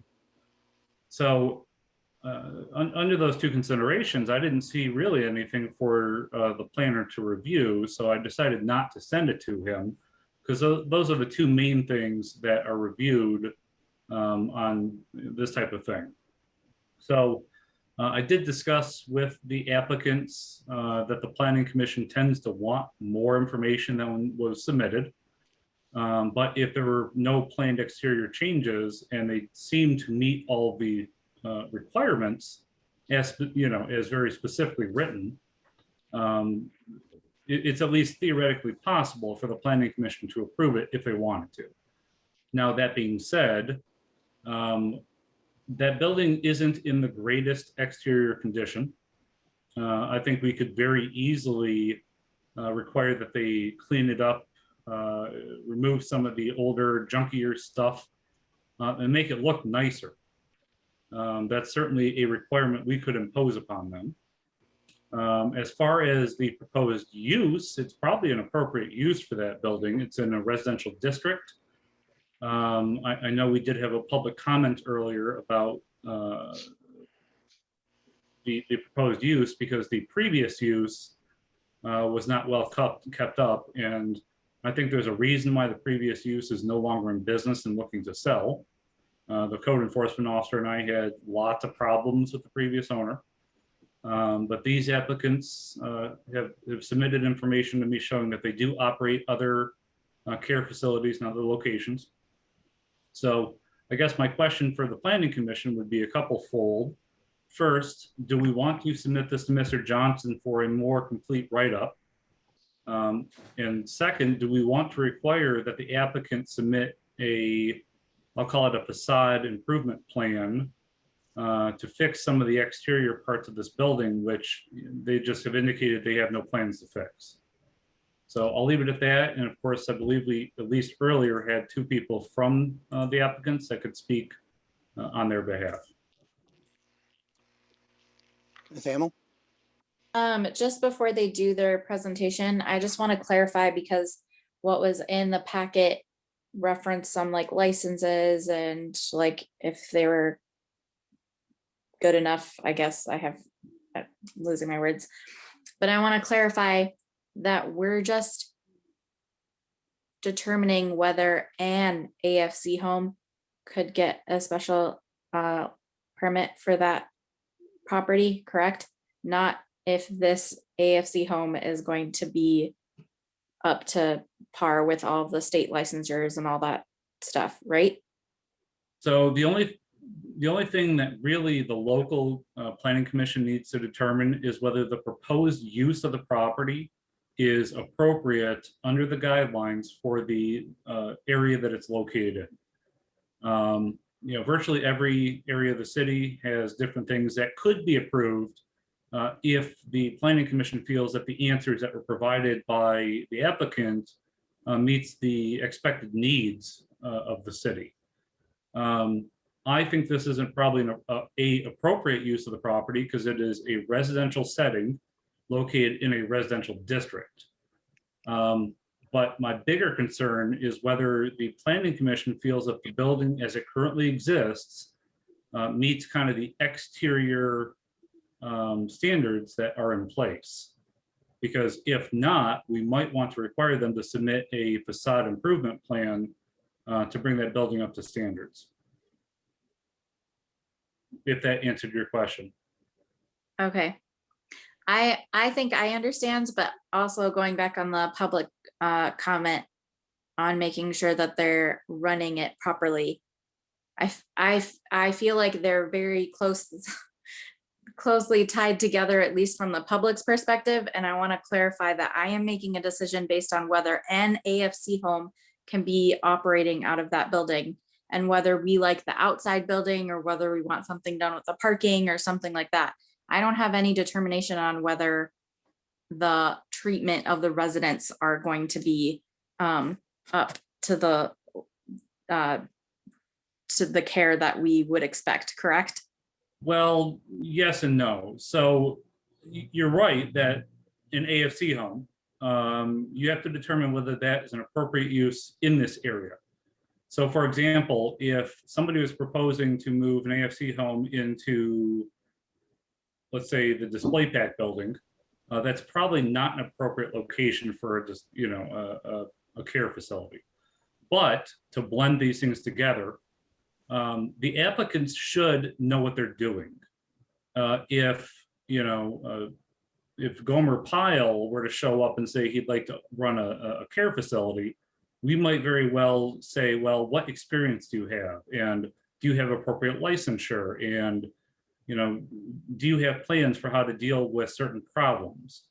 So that is an appropriate thing for the Planning Commission to consider, which is one of the reasons that I've asked the applicants to come, because they did not submit this with their application, and give kind of a presentation of who they are and what they do. But just to go one step further, at some point, this will be out of your hands and they will be operating their facility. Myself, the fire department, the police department, the code enforcement officer, we do have frequent contacts with all of the care facilities. And if we were ever to observe or be made aware of by a citizen that a home was not meeting proper care, we would do everything within our power and elevate it to the state level, which we have done, to make sure that those people were being properly taken care of. So, but that's out of the Planning Commission's hands after the operation of the facility starts. Okay, but really it's just a gut check then, really, because we don't have an ability to verify anything that they're really saying. And I would assume that the state would be doing checks and giving them the actual license, those people who know what kind of care and what things you need at an AFC. Am I explaining my problem? I don't want to make it a decision on somebody having an AFC home and having it go terribly awry, and then now having that, one, on my conscience, and two, just in the public space of we didn't do our job properly. Sure, no, you're absolutely correct. And I completely understand what you're saying. I will tell you that there have been a few times where I've contacted the state with my serious concerns, and I didn't feel that the state moved as quickly or appropriately as I wanted them to. But that's a licensure issue. We have the fire department and the police department, which can help enforce our local rules and make sure people are kept safe. But your issue right now is whether this care facility is appropriate for the area it's going into, whether it's appropriate in a residential district. You're right. It's not our job to double check whether their licensure is appropriate or whether their other facilities are being managed well. That is something that the state generally takes care of. But I think we should ask the applicant to maybe kind of talk us through their thought process, and we'll go from there. Okay, sorry. I just wanted to clarify that, so that, because you guys said you were going to have a presentation, I wanted to know what I was looking for in the presentation. So I'll give it back to Mr. Khan. And before we move on to that presentation, I saw that Mr. Johnson had raised his hand, so I wanted to make sure that we had addressed that. Yeah, thank you. For the Planning Commission, this is really what you always do. It's a land use issue, and Mr. Womack framed it correctly. Your job is really to decide if this is an appropriate use based on what you know about it for this location. And because it's a special land use, the applicant is asked to fill out and respond to the standards, and they've done that pretty well, I think. And those standards kind of relate to, first one is can it be operated and maintained so it's harmonious and appropriate in appearance with the character of the area? Is it adequately served by public utilities?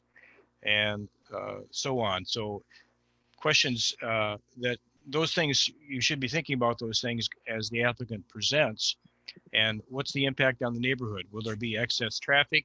Will the people that they're taking care of, will they have the ability to wander off the property into somebody else's property? Who's watching them? How many caregivers do they have? And you're looking out for the folks and the neighbors that will be impacted by this use.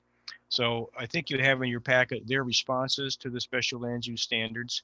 And when you make your decision based on their presentation and your knowledge of the use, focus on these standards and decide whether or not they meet them. And if they do, you may approve it, or you may add conditions to it to make sure that they do meet those conditions. So I hope that helps. Thank you. So I'd heard from Mr. Schaub earlier about wanting to make a presentation. Are you ready to do that this time? I am. Okay. Yep. So be like 7-8 minutes. And to go into your question, Ashley, basically how that works is the state, before we can get our license, the state has to come through with an inspector, make sure it meets all the criteria to get it. And then we also have to have regular inspections to maintain it, essentially. So just to kind of touch on that part. But yeah, so I'm Joshua. My business partner, Mike, is also here on the call. Basically, our goal is to take the current structure there at 270 West and convert it into a assisted living home. Basically, we're planning on renovating the whole inside. We would be required to do a sprinkler system, a fire alarm system, a security system, and then it's just going to be a complete renovation just based on how it's laid out inside. Now, if you're talking about the exterior, really our plans there were to just clean it up. So paint in some parking lines on that. There's a parking lot to the west and south of the building. You know, better landscaping, put a fence in the backyard, just those types of things. But we didn't plan to make like any structural changes or additions to what the building already is. So now our background, because I know when I talked with Mike, he was like, you didn't really say anything about that. So I wanted to touch on that. I got into learning about this about 4 years ago when I'm currently a realtor. I helped a client of mine turn around a struggling AFC and, you know, just kind of got involved more in the business and really liked it. Through that, I met my business partner, Mike, who currently at the time owned 3 AFC homes himself. In the meantime, he sold those and now he moved into a role where he's a director of 4 AFC homes for a company, but he is actually the license holder for all 4 of those AFC homes. So he's very knowledgeable in basically what is required by the state, what is needed, operations management, and he's been doing it. I think he's going on his 8th year now. So really Mike knows a lot more about this business, can really tell you the inside and out. But so we do have a strong background in that regard of like, have we operated it before? Or are we just kind of shooting from the hip and hoping this is a good idea? What we want to attract and what we've learned basically over the years has been the type of residents really matter, and it builds a good culture within that building. So we want to focus on residents that are only having issues with age-related issues. So they can't do daily things. They need help showering. They need help with their breakfast, getting them around and stuff, but really nothing to do with like severe mental issues. Those aren't people we want in our home. People with violence or fighting, usually people get a background and it kind of sticks with them and you can follow it, or anyone that has a history of wandering off, because what we're going to be having is residents at this facility that are more than likely to be at this facility just full time. Like that's all they do. They live in it 100% of the time. They might be in the common area, their room, or in the backyard, but that's it. You know, this is going to be their home. So I know another thing that's going to be really important is the security system. You know, how are you accounting for these residents? How do you know they don't wander off or anything of that sort? So the first thing would be We're going to be putting in a top level security system. Anytime someone comes in and out of the doors, we're going to be alerted. It'll be a audio alarm, but then also our staff will have an app on their phone that will go off, and they will know, hey, a door has been opened. It shouldn't have been opened. They didn't have the right code or something like that. And they're going to be alerted to go right away to figure out what's going on. Why was there a door opened in that case? Another thing would be we do basically the way the building is laid out. The main hallway is going to be right where the staff office is. And there is a big sliding glass window so that our staff can see right into the hallway where the main entrance is going to be. So they're going to be accounting for it. You know, if any resident is in that area, they'll actually be able to see it while they're in the office as well. And then another thing we do is we do have 30-minute checks on residents. That's a protocol Mike already uses at the other homes that he manages. And then there's also protocols for, you know, what happens if a resident gets out, what do you do right away and whatnot. So that's one of those things where it's like, I know the big thing is what's the drain on the city resources. And it sounds like in the past, you guys have had some issues with AFC homes that maybe weren't operated correctly, weren't operated professionally. Just so you know, we're not going to have anybody living at the home on staff. The owners won't be living there, or we won't be living there. This is going to be 24 hours staffed. This is going to have a state-of-the-art security system like some other homes did not. And then also we're going to have people that stay on the premises. These are not people that are going to be having the ability. I mean, if they have doctor's appointments like that, they may. But overall, they're going to be living in this home. This is going to be their home. They're going to stay here 100% of the time. So just kind of an example of what Mike manages. He has 57 residents right now across 4 homes. Now, across all 4 of those in the last year, he's had 4 police calls for instances where they had to come out. 2 of those homes were mentally disabled type people. And all 4 calls were to those types of residents. So the other 2 that he has with having people with physical disabilities, which is what we're shooting for, he had no issues in the last year with police having to be called. So I know you're thinking, you know, what's the drain on resources or anything? We're really hoping it's going to be very rare that police is going to be involved, because not only is it important not to be a drain on the city, but it's important that we're responsible to the people that are placing their family with us. And, you know, it's a liability to us that our staff is trained and ready if something comes up to always know where these residents are. So that's a really big thing for us too. And just, you know, kind of a testament to the systems Mike already has in place that we plan to use again, of, you know, no instances in the past year for people that have just the age-related type disabilities into this. Another big thing is parking and traffic. How's that going to affect the neighborhood? Is there going to be a ton of cars on the street or anything of that sort? So we expect to have 3 or 4 staff there throughout the day. We plan for most of them or all of them to park in that driveway area to the east of the home. Now there is parking lots on the west and the south of the building, but we want to have just basically everyone off the road, you know, for snow plowing purposes, just for whatever. It might be used for people that come to visit residents. You know, if they're coming to visit their family, they might be parking there for a couple hours as they come out. But overall, we don't really expect that area, you know, those 20 parking spots to overflow or always be filled all the time. We're really going to be keeping people in the driveway that's on our staff. So it seems to be a plenty big enough parking area that we can put everybody in there and we'd be okay. And then just, you know, Mike currently has 57 residents in the homes he manages right now. None of them have a car. None of the people have a car. So if you're like, hey, are these residents going to be coming and going as they please? Is there going to be just cars sitting out front, never moving? It's going to be very, very rare.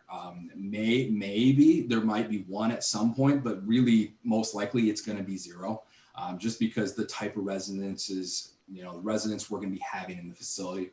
And then the biggest thing was, how is this a good fit with the neighborhood? You know, the residents are going to have a laid back demeanor. They're going to be older. They have disabilities that are just, you know, related to physical problems. So kind of like if you had seniors in the area that just didn't have physical problems, this is the same type of people we're going to have in the facility. So no issues with mental problems, no problems with that. These are going to be laid back residents that we're going to be targeting.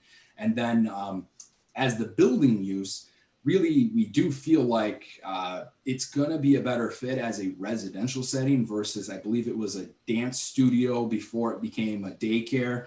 And, you know, I know Mike and some other people at the office were like, hey, there's problems with violations on the exterior. There's problems with, you know, people not keeping up with the facility and the building. It looks like it's just, it kind of doesn't fit anymore.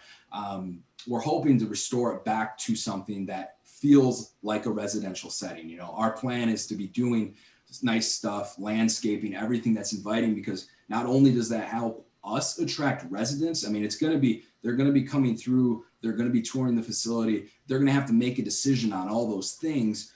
We want to appeal to people that are going to be living at that facility. And I think that's going to fit perfectly with the neighborhood because, you know, it's going to be something that's inviting, where maybe the current setup right now, I'm not saying it's bad, but it's just, you know, it tends to stick out a little bit. So, but yeah, overall, what we're trying to do is a quality home for residents. These are going to be residents, like the one lady said just a little bit earlier, these are probably going to be residents that are low income to working class people that have physical disabilities.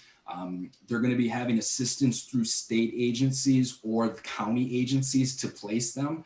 And there's a big need. I mean, we've been seeing that, you know, as the population ages, there's just not room for people. And we want to have something that we can get them into at a reasonable price, and they can have a nice, reasonable home. And, you know, we want to make it something that we're proud of and they're proud of, as they, you know, live out the last days of their life. So, you know, hopefully you guys, you know, see that the same way as we do. And yeah, that's kind of just all I wanted to touch on for you for that. And then I'll pass it back to you. Thank you. Any questions from the planning commissions or Mr. Nixon? Thank you. Mike, this isn't going to have any problems like we did with a certain building because this one's already commercial, right? So we don't have to worry about changing it from, because we had this with somebody trying to do a certain type of home in a commercial building. We're not going to have problems trying to change that. Is that correct? Well, under the ordinance, this type of use is permitted in that district as a special land use. I mean, the only real problem I have, besides the fact that some of this information was not submitted along with the original application, is that there's this really ugly mast sign that extends above the roof line. I'd love to see that thing removed. So I guess I would only ask the Planning Commission is going to approve it, that they make that a requirement of approval. So Mr. Dykstra and Mr. Schaub, is that an issue on your end to remove that, or? No, it is not. We were actually planning to take it down. That helps. Mr. Womack, do you, I know this is a gray area because of the because it's already an existing building, about how far they have to go with the site plan and things like that. Would you want something written up as far as their facade, what they intend to do with it? Or does that exist? Do you have what you need for that at this point? Well, I mean, you guys could certainly make it a condition of approval that they submit a, I guess, a written or exterior elevation site plan showing kind of just basic details of what they're planning on doing. I mean, I think we've heard from applicants, they seem generally interested in improving the place. And, you know, sometimes it can be difficult to come up with a, you know, architectural standard and plan to show, you know, what they're actually planning on doing. I understand that's difficult sometimes. So I guess it's a question of what is the Planning Commission's comfort level with simply trusting them to do what they've orally indicated, or do they want a written narrative description, something that you could put, I guess, and trust in me to review and make sure that they're, you know, not planning on making it purple and gold. Mike, could you address some of the concerns with the site right now? I know you guys have talked about them, but we haven't really addressed them specifically. I'd love to hear what those are. Yeah, so I'm not in the best position to do that. That would be a code enforcer issue. I suspect 99% chance that those issues are related to the former occupants and operators of this facility. The building itself seems to be in fairly good condition. It looks like, just from looking at a picture of it, if I could share my screen, I'll show you. So this is the exterior of the building, and I suspect there are probably windows hidden behind these signs. I mean, do we want to continue to have, if they're even there still, I don't know, because this looks like dance studio signs. This looks pretty beat up and dead. There's that ugly sign that I just absolutely hate. But the exterior of the building itself looks like it's in good condition. So yeah, it kind of comes down to whether the planning commission feels comfortable just trusting them, or whether they want at least a written description or a facade plan to be submitted as part of this approval. There used to be a dumpster kind of where this truck is that was always overflowing with junk, and it smelled bad. And yeah, the former operators of this home, I'm not sad to see them go. So if there was a dumpster, I mean, in this use, would we require the dumpster I lost my words all of a sudden. Yeah. Yep. So if they were to bring a dumpster and try to use that, they'd be required under ordinance to have a dumpster enclosure. We can always take care of that as an accessory structure permit. Okay. We're happy to do that, but I don't know if they're planning on a dumpster or wheelie bins. Okay. Mr. McGrath? Yeah, I think I'm comfortable giving maybe the preliminary go-ahead with maybe some of Mr. Womack's guidance for the exterior facade and building. Okay. Mr. Johnson? Yes, I'm looking at the applicant's submittal, and they do say things like, we plan to build a dumpster.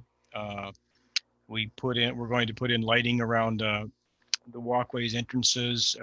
We have the possibility of planting small bushes. All those things are nice, but they're not requirements unless you make them requirements. So with a special land use, a site plan is always required so that you can see what it is being proposed and what it is you're approving. So I think you have to provide a little more direction as to what it is you're approving, and any improvements, any conditions of improvements you wish to see should be part of the record. That's Okay. how you treat all applicants, in my opinion. So, Mr. Womack, I was just, so I'm curious. Are we in the difference between a site plan and a sketch plan at this point? Or I'm not sure, or maybe Yeah. Mr. Johnson's better to answer this. Yeah, I mean, I think we use those words a little bit interchangeably sometimes. I believe so the ordinance actually says site plan. Okay. But it's been our practice that for an existing location that we've sometimes only required a sketch plan. For example, one of the main things about a site plan is that we have to go through the stormwater calculations for impervious runoff. Well, if they're not planning on changing any of the parking services, we don't really require that. So I don't disagree, and Mr. Johnson is right as usual, that we really should have a site plan, but, and I hear this, of course, from every developer, if I don't get approval now, this deal might not work. We might not be able to finalize, whatever. So, you know, of course, I do try to bring some of these things to the Planning Commission, even if I acknowledge and know that they're not 100% complete, because the developer wants to. So you could also, again, if you feel comfortable, give them preliminary approval so that they know that they're moving forward, but still require that they submit a more a better sketch plan so that Mr. Johnson is satisfied that all the things that they put into their plan will be fulfilled at some point. Yeah, it's not Mr. Johnson that's talking here, it's your zoning ordinance. And your ordinance requires certain things. I'm just pointing out to you that if they say they're going to do it, it doesn't carry as much weight as if it's a condition of approval. To say that they might possibly put in shrubs, if they never put in shrubs, then if you didn't require it, then they don't have to do it. And where are they going to put the dumpster? There are certain setback requirements and that sort of thing. So I'm merely pointing out that your ordinance requires certain things for you to make an informed decision, and you need to have those things in order to do that. And here I thought Mr. Johnson was a personification of our zoning ordinance. I hate to say that, but you're wrong again. Mr. Nixon. I think that I agree with Mike on the having them draw up some kind of plan for the outside of the building, because the pictures that we are looking at are old pictures and they do not depict what the building looks like today. So unfortunately, we can't go off those pictures because those pictures are out of date. So we will need to probably, we just want to make sure that the building is up to par and looks good. We're not asking them to completely remodel, but just, make sure it complies. So, thank you. I have to admit, I'm still confused. So, I thought there were conditions under which the city manager with a sketch plan could approve certain things and not others that require a full site plan. So, am I misinterpreting this, or I'm not sure how where the delineation between the two issues are? So the difference is that this is a special land use. Planning Commission have to approve all special land uses. Okay. One of the differences between a sketch plan and a site plan is this site plan is much more detailed. But you have the ability to waive any items you wish to on a site plan, such as providing contours or showing us where the sewer lines are, because they're already there. So there are things you don't really need to show on there, but what are the things you want to see? And those are the things that the applicant should provide. So I agree with those that have mentioned earlier that we really need some detail. I appreciate all what the applicants have put out there as for what their intentions are, but I think they should be written down as not intentions, but what will or will not be done, and that we have to have, at the minimum, some kind of delineation of that. Beyond that, I just want to make sure that we're covering our bases legally. I don't want to not do something that we're required to do. So I guess I kind of leaving this up to Mr. Womack and Mr. Johnson to make sure that we're covered, that we've done our due diligence on this. That would be my issue.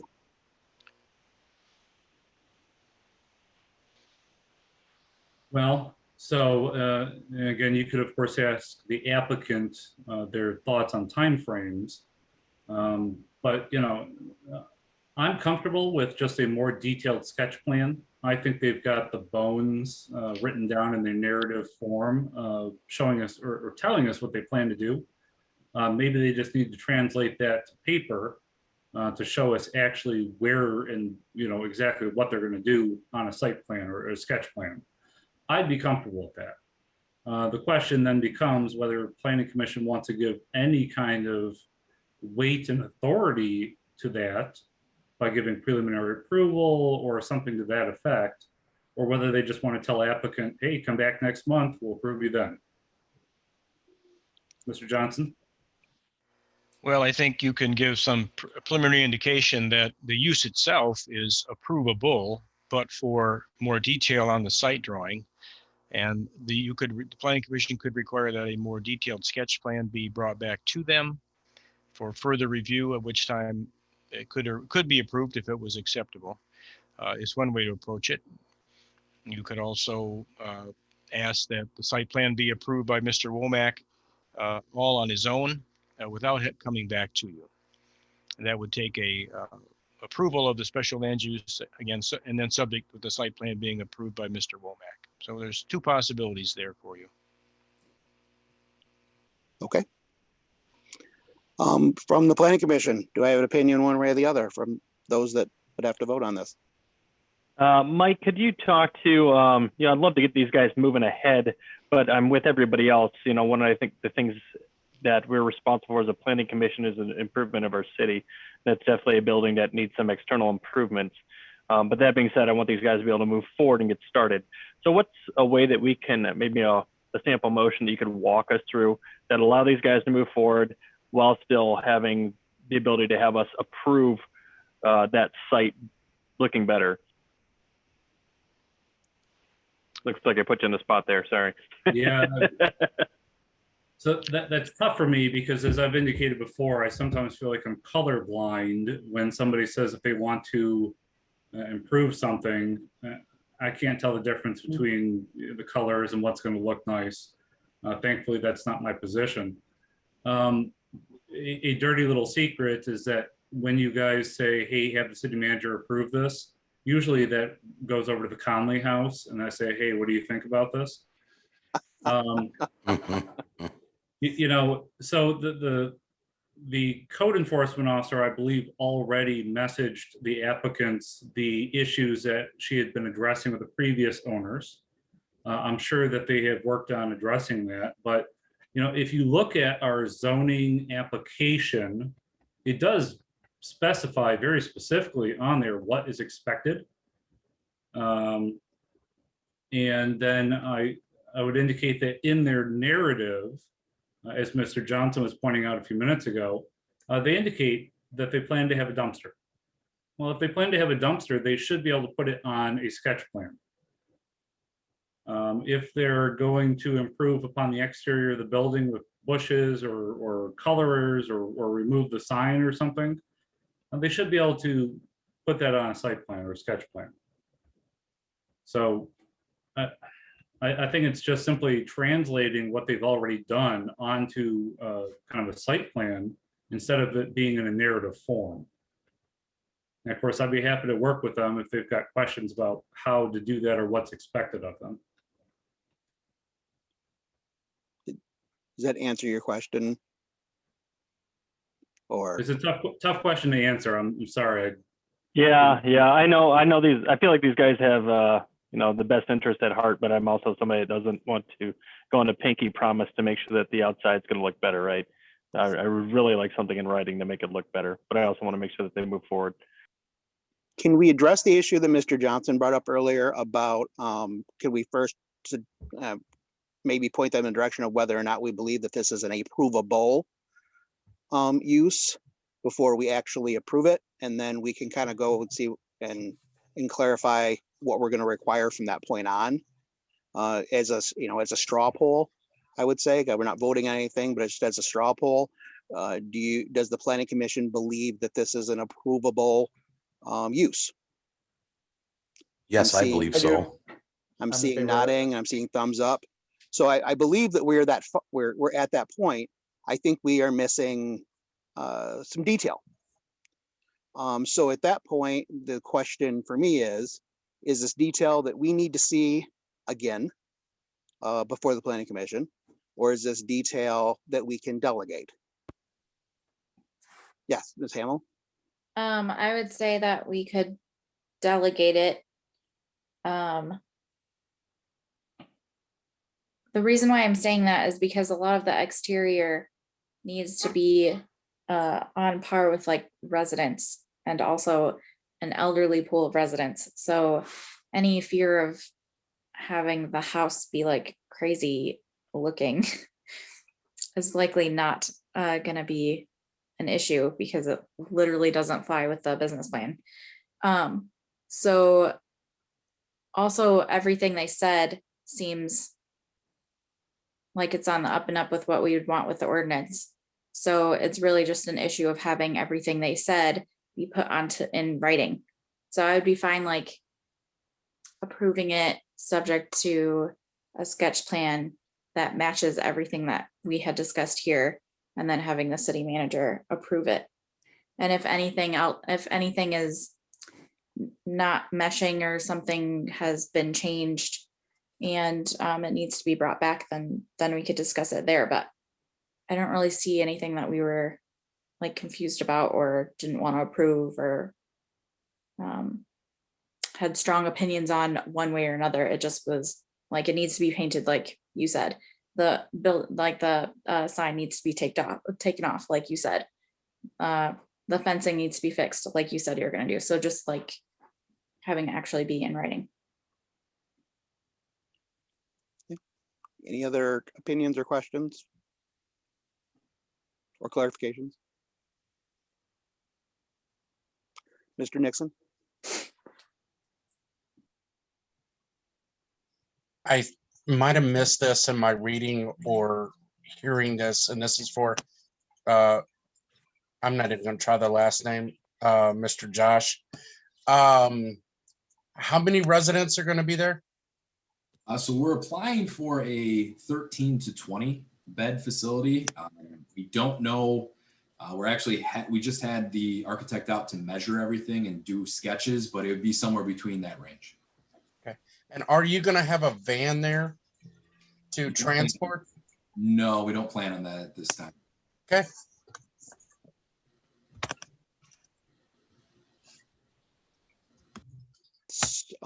I heard from Ms. Hamill as far as her comfort level with this. Is there any concurrence or disagreement with how she presented it? I'm fine with letting them move forward as long as we have some representation of what that outside is going to look like. I agree. Which puts the onus on Mr. Womack. Is this something, what we're lightly proposing here, is this something that would work on your end? And then keep in mind, of course, I'm going to ask Mr. Johnson, are we doing this right? Well, I was happy to hear that they have an architect that's already involved, because he can probably help them put together something that would be easy to review. You know, sometimes it feels like, I don't want to say low quality submissions, but it's difficult sometimes to really see what somebody's trying to do, just because it's not what they normally do. You know, I'm sure I would have a very difficult time submitting planning and zoning stuff too. So it'd be nice to see something that's professionally done. My comfort level, I mean, you know, this is what I do for a living. I do, as a rule, seek out opinions from other people, just because I don't want to be the sole person making these types of decisions. But the second I get something, I'd probably shop it around to planning commission members, members of my staff. So I guess if you guys feel comfortable with my staff, myself, and the planning commission members making the decision, yes, I'd be happy to help move these forward. Mr. Johnson, are we going to get ourselves in trouble if we have a proposed motion, for instance, where we delineate some of the aspects that we want to be addressed, and Mr. Womack ensures that they are, if we give a conditional approval based upon that? No, you were not going to be in trouble there. You have a way to proceed would be to approve the special land use because it meets the special land use standards of section 40-571 with the condition that a sketch plan be submitted and reviewed by the city manager that illustrates the items stated in their narrative, such as landscaping, building elevation drawings, dumpster location, and those sorts of things, other things you want to add to that list. But then you basically approved it, you won't see it again. Okay. So if you're comfortable with that, you may proceed. You may also passing the site plan on to approval by Mr. Womack. You could appoint a subcommittee of the Planning Commission, 2 or 3 members, to assist him in that and give them the final approval authority if you wish. That's an interesting middle ground there. Never would have considered. Thank you. It's essentially what I do when I speak with Mr. Conley. But I would deputize somebody so that I don't have to have all that horrible responsibility by myself. So what say you, Planning Commission? What should we table this, make them come back? Should we move forward conditionally? Should we form a subcommittee, which is kind of unusual? We haven't really done that before. Let me know what you should do. What do you think we should do? Yes. Sorry, I have one more questions for the Certainly. applicant. I guess I want to know your opinion on how long you think it would take to do the sketch plan, because if it would take up until maybe when we have our next meeting, then I might be more inclined to just table it. If you think that the timeline would be pretty quick, then I would be more inclined to assign a little subcommittee to help you guys get it through. If you know what I'm saying, because if it's going to take a month, then we'll just I prefer to table it, and we'll see you in a month then. We have to do a survey, and we can have the same person that does the survey sketch the landscaping onto it. I mean, we'd obviously really like to see approval pending and have you guys follow up with us, because we do have a time limit on the closing date. But we could certainly, I don't think we need the help of a subcommittee, I will say that, but yeah, it wouldn't be a problem for us to lay the landscaping out on the survey that we already have to do. Yeah, my survey company, probably 10 to 14 days, we should have everything together that we could get Mike, would be my hope. Okay. The subcommittee, just to clarify, if we went that route, would be on our end to ensure that if in case the planning commission wasn't comfortable, unless more than one person on the planning commission looked at it before it was moved by, but that would just handle our issues. Mr. McGrath? What's been our precedent on things like this before? I know we have delegated things to Mr. Womack's office, but I don't remember if they are on this scale or not. It does seem like it's a little large. I'm kind of on the fence myself, to be honest. So maybe we should form a 3-person subcommittee to help the city manager make that decision. We can do that. There has to be, have to be scheduled and things of that ilk. And then again, of course, we're also going to be back here in a month, and we can take that route as well. So I guess I'm open to whichever direction the planning commission wants to go. The only thing I would mention with the subcommittee is that would still need to be publicly noticed, be given 18 hours notice, and occur in a public place. Okay. So that's kind of unwieldy as well. That's true.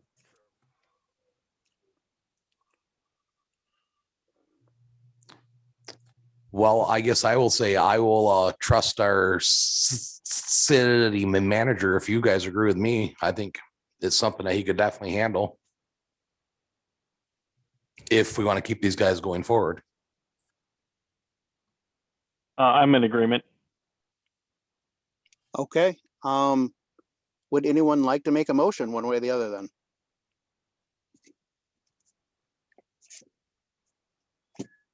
I know that Mr. Johnson kind of verbally gave us a sample motion. I don't write as fast as he speaks, so I am not sure I got all of it when he was writing it down. And I don't know if Ms. Johnson got that. If she heard what he said enough to help us with the motion, or I can ask him to say it again. Be glad to repeat it. Okay.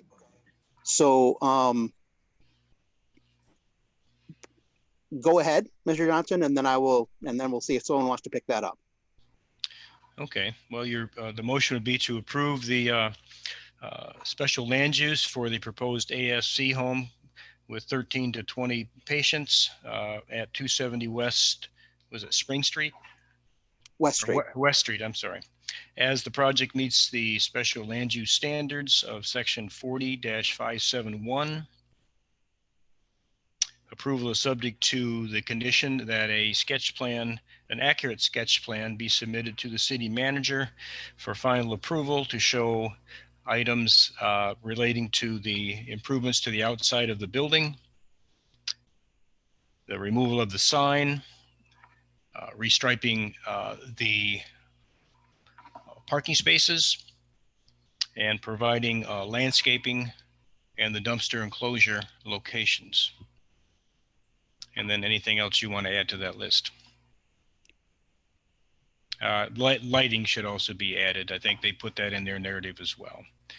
And then one other condition, as long as I'm on a tear here, is that it shall be operated in accordance with the narrative that they've submitted. Would anyone like to adopt his sample motion as your own? I will gladly adopt it as my own. Does that work for you, Ms. Johnson? Is that appropriate? Yes, thank you. Would anyone like to second that? I'll second. Any further discussion? Okay, hearing none. All in favor of approving the motion as presented, please signify with aye. Aye. Aye. Aye. All opposed? Aye. Okay, motion carries. Thank you. Okay, it's not lost on me that it's 9:20, so I'm going to move forward. I know that this is a long meeting. We are near the end, it looks like. So it is new business 10D is the next item. And that is regarding modifying section 4408 to reduce setbacks. And I'm not sure, I know that Mr. Johnson and Mr. Womack have both had a part in this. I'm not sure where we want to start with that. If I could start, and then I'll leave it to Mr. Johnson to go through the bulk of the work. Okay. So part of the reason that this has come to the Planning Commission is that there are some outlots located along Muskegon Street, 17 Mile Road, located in front of the Tractor Supply, located in front of the Family Farm and Home, and some other potential locations in that area. The city's current ordinance with setbacks requires I believe, 40-foot setback in the HC district. For an outlot, that 40 foot can significantly impact the usability of that outlot. So I'm aware that there's at least one developer who would benefit from a reduction, at least in the rear setbacks in the HC district. So I believe Mr. Johnson decided to write up this memo that addresses many other issues that we might have. And I agree with them that especially if the city wants to continue to be business friendly, as we have been for the last 4 or 5 years, we might want to consider some of these. The only objection I would have to what Mr. Johnson has written up here is I would personally recommend a 20-foot setback in the rear instead of 25, simply because that has been the ongoing discussion that I've had with developers, that I thought 20 would be where the Planning Commission would end up at. And so I think there's a couple plans out there that meet the 20-foot setback requirement, but would not meet the 25-foot setback requirement. So I'll leave it at that. And Mr. Johnson, I'll let you take it away. Well, I was basing my my comments on a proposed ordinance that the Planning Commission had previously considered, which I thought was perhaps a little more complicated than it needed to be. And it basically was setting up the Planning Commission as a zoning board of appeals, and that doesn't always work that well. So my solution was quite simple, and that is simply, let's just take a look at what the setbacks are in the commercial industrial zoning districts, and let's reduce them down. So you can see in my report what they are, and having the benefit of working in a variety of other communities and comparing your ordinance regulations to theirs, my recommendations for reducing the setbacks are really in line with a number of other communities. Some are a little bit more, some are not any less than this, but yours were a little on the high side comparatively. So reducing them down, as shown in my memo here, does provide more flexibility to developers, keeps them out of the Zoning Board of Appeals, and just makes it easier when they come in the door, they can see what the setbacks are and they can locate their building appropriately. The fact that a building is 20 feet from the rear in the industrial zone, as Mr. Womack has suggested, that's fine, because they're probably not going to put their building 20 feet from the lot line if they intend to get trucks back there. But if they want to put the trucks in a different location on the property, being 20 feet from the rear lot line might benefit them. And besides, you still have in your ordinance the requirement that if they abut residential zones, the setback increases to usually 50 feet. So it protects the residential area. So I think the reduction in the setbacks as I proposed here are reasonable, but we would need to put this in ordinance language and then proceed to a public hearing if you're in agreement with it. So that's all I have to say. Thank you. Planning Commission, do you have any position on this one way or the other? I'm going to defer to Tim as the expert on this one and sees what he does for a living and sees what other people are doing. I personally am fine with 20 or 25. I don't want, that's not a hill that I want to really die on. I don't want to make determinations specifically on what specific developers are asking. I want it to be more of a principle. Are we good with 20? Or does it need to be more? But I agree, and I like the logic that Mr. Trump, sorry, at this point I forget everyone's name, Mr. Johnson just provided, that if you have a commercial business that wants to put a truck in the back, 20 ain't gonna cut it. So they'll give us more if they want to put a truck back there. If they don't want to put a truck back there, then they can put it somewhere else and have only 20. That sounds perfectly logical to me.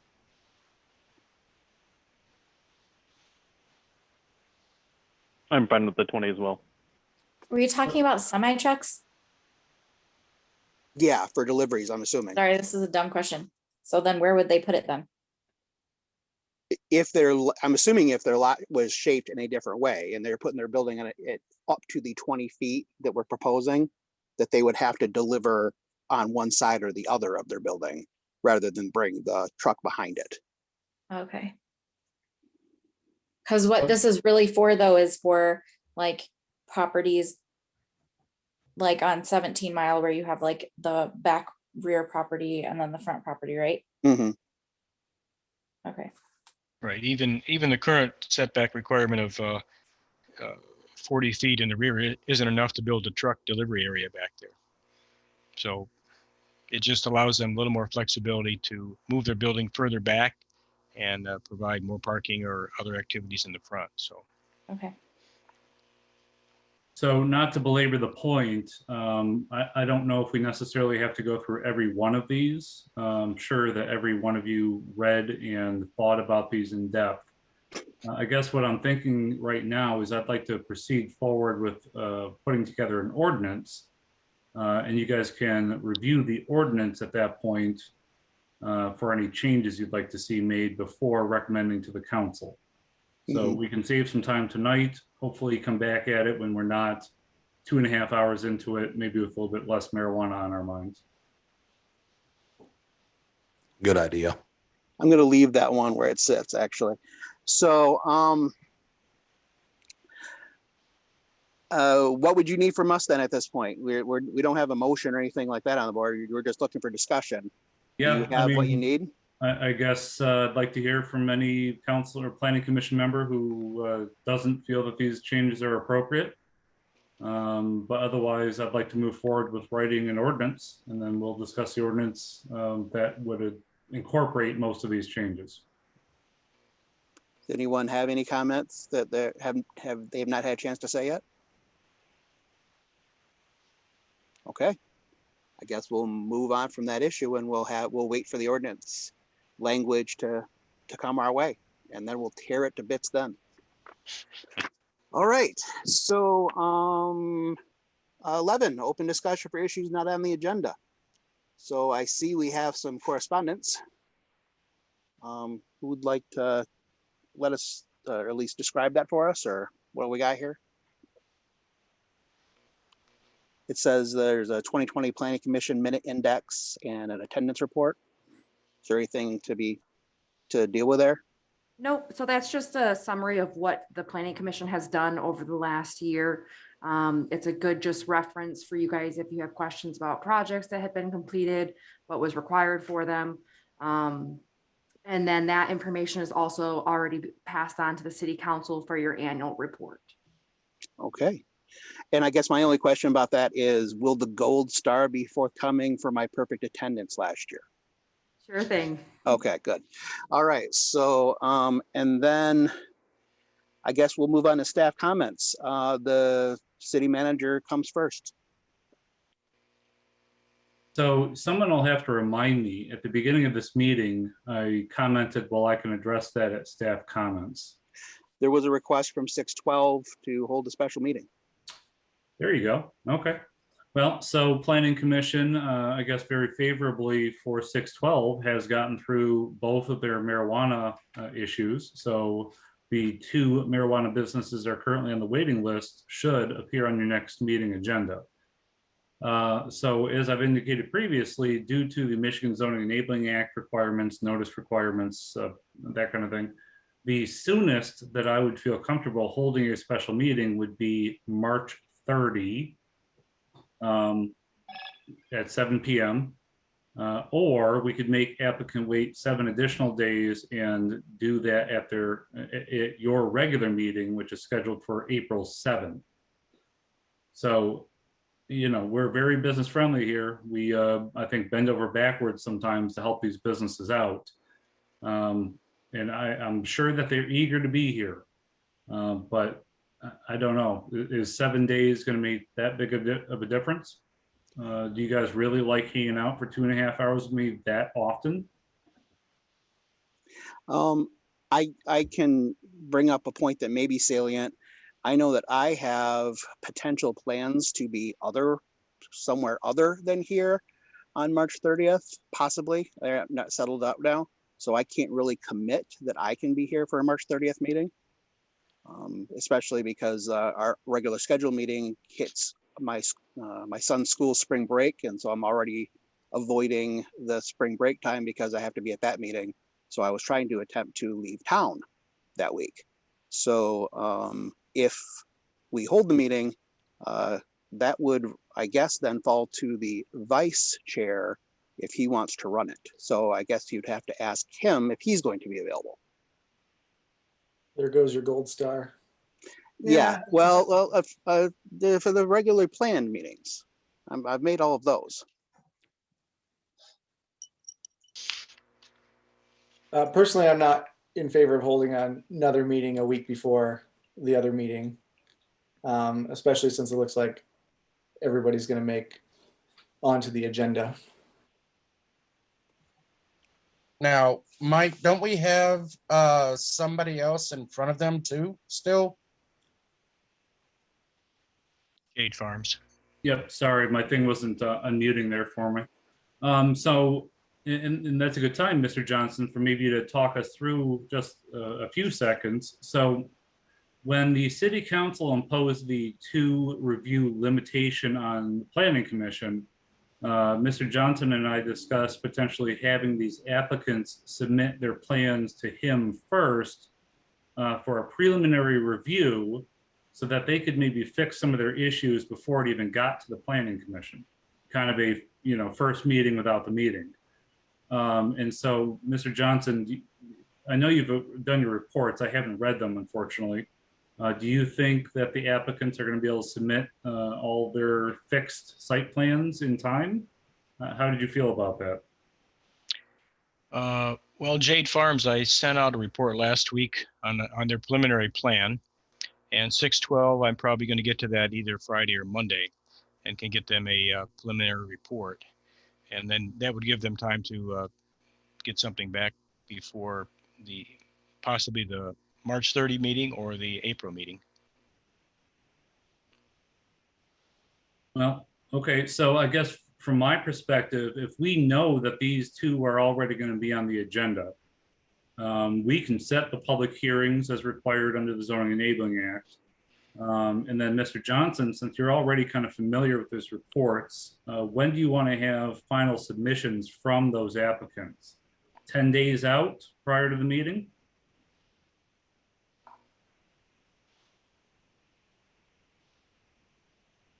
Mr. Johnson, did you hear me? Oh, you were, okay. I wasn't sure who you were talking to me. Yes, 10 days gives me, 3 days to review it and then get it to you so you can submit it to the Planning Commission 6 or 7 days before the meeting. Okay, yep. So, both applicants have indicated their strong desire to finalize and be approved at one meeting if possible, which of course I told them was a lofty goal based on the previous submissions we've seen. But I'd like to see how this works out with Mr. Johnson, doing a bit of a preliminary review. I just don't know if 7 days is worth it, in my opinion. Is there a representative on from there to tell us what a difference of 7 days is gonna make? Because if there's some type of crazy deadline that they need to hit, that might actually be relevant, or if it's just, we want to get it done as soon as possible. I believe Mr. Randall, Mr. Covert, are you guys here to speak on any of that? This is Sam Randall. You can hear me? Mhm. Okay, so we were planning on doing the March 6th meeting. However, if we can get that bumped earlier, we would not be opposed to that by any means. We will be on spring break as well, but we're prepared to show and obviously be in that meeting on March 6th. So it doesn't matter as much to Are you us. saying April 7th? Is that the one you mean? I'm April sorry. 7th? Yeah, I'm sorry. Be April 6th. Yeah, wow, it's already March.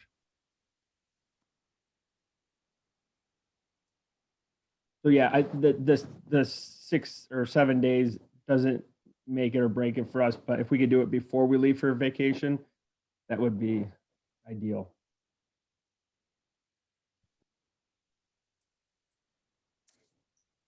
And this is Josh Covert with 612. It's certainly not a make it or break it for us either. But every day that we're not in operation is certainly, costing us money. And also every day that we're not in operation is a day the state or the city doesn't start to get their tax revenue from the statewide pool. And we're primarily asking for that extra 7 days just to get open earlier. It doesn't really have much to do with deadlines. And again, I completely understand if you guys say no. I know your time's very valuable, but like I mentioned earlier, I've always come from the there's nothing wrong with asking as long as you ask politely. So it's mostly just us eager to be open sooner than later. And we think that 7 days is certainly worth making that request, but ultimately it's your decision, and we appreciate either way that you guys decide. Thank you. So it seems to me, before you entertain this, and again, I can't commit to being there because I'm trying to be out of town, you're going to need 4 people to have a quorum. And Mr. Hall's not here to indicate whether he wants to do it. I'm probably not available, so that only leaves 5 people from which to get the 4th. I'm sorry? I won't be available. So I that's, just want to put that in also because I know that counts for. yeah, so I'm not sure that we can make a quorum at that point. So to me, that kind of makes it a moot point. Yeah.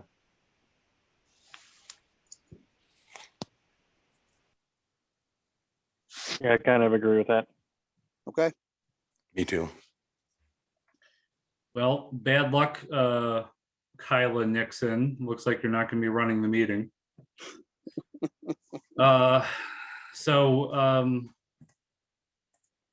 One thing I would point out, Mr. Conley, is I was literally about to make that gold star joke at the same exact time you were previously. I just want to point it out. There might be a mind meld here or I was something. to say, great minds and Mike, they work alike. Sure. So, But all right. No, other than that, I'm glad you guys are humming along. You guys are accomplishing quite a bit. And once we get to the end of this marijuana tunnel, we can get back into all the other fun stuff, fence ordinances and setback ordinances and the other work of the planning commission. So thank you, everybody. thank you. Thanks. Thank you. City clerk, do you have any comments for us tonight? Not at this time. Thank you. Thank you. Planning commission, any comments from the planning commission? None. I'm just thankful that we could hear Miss Rebecca and the other people in the chamber tonight. That was very pleasant. Thank you. Thank you for making that technology work, because I felt horrible at that last meeting when I had to keep telling Ms. Hamill that I can't understand a thing you're saying, but I'm sure it's good. And I would just like to, again, to thank everyone for staying through this long meeting, and let's move on to something else. How about there is no city council representative tonight, right? Unless Ms. Powell's still in the room and I don't see her on there. She's not present. Okay. And so that takes us to the planning consultant. Anything more from the planning consultant? Well, I just appreciate your attention to detail, following along with those reports. They're kind of long sometimes, and I hate to say they're boring, but sometimes they are. And I just appreciate your attention to detail and taking your job seriously. Thank you. I have to admit, when I see you say, oh, I can turn that report around in 3 days, I look at that and I go, you'd have to give me 3 years. I'm sure I still wouldn't get it done. So with that, I think we'll call this meeting adjourned. Thank you. I feel like he needs applause or something at the end of that.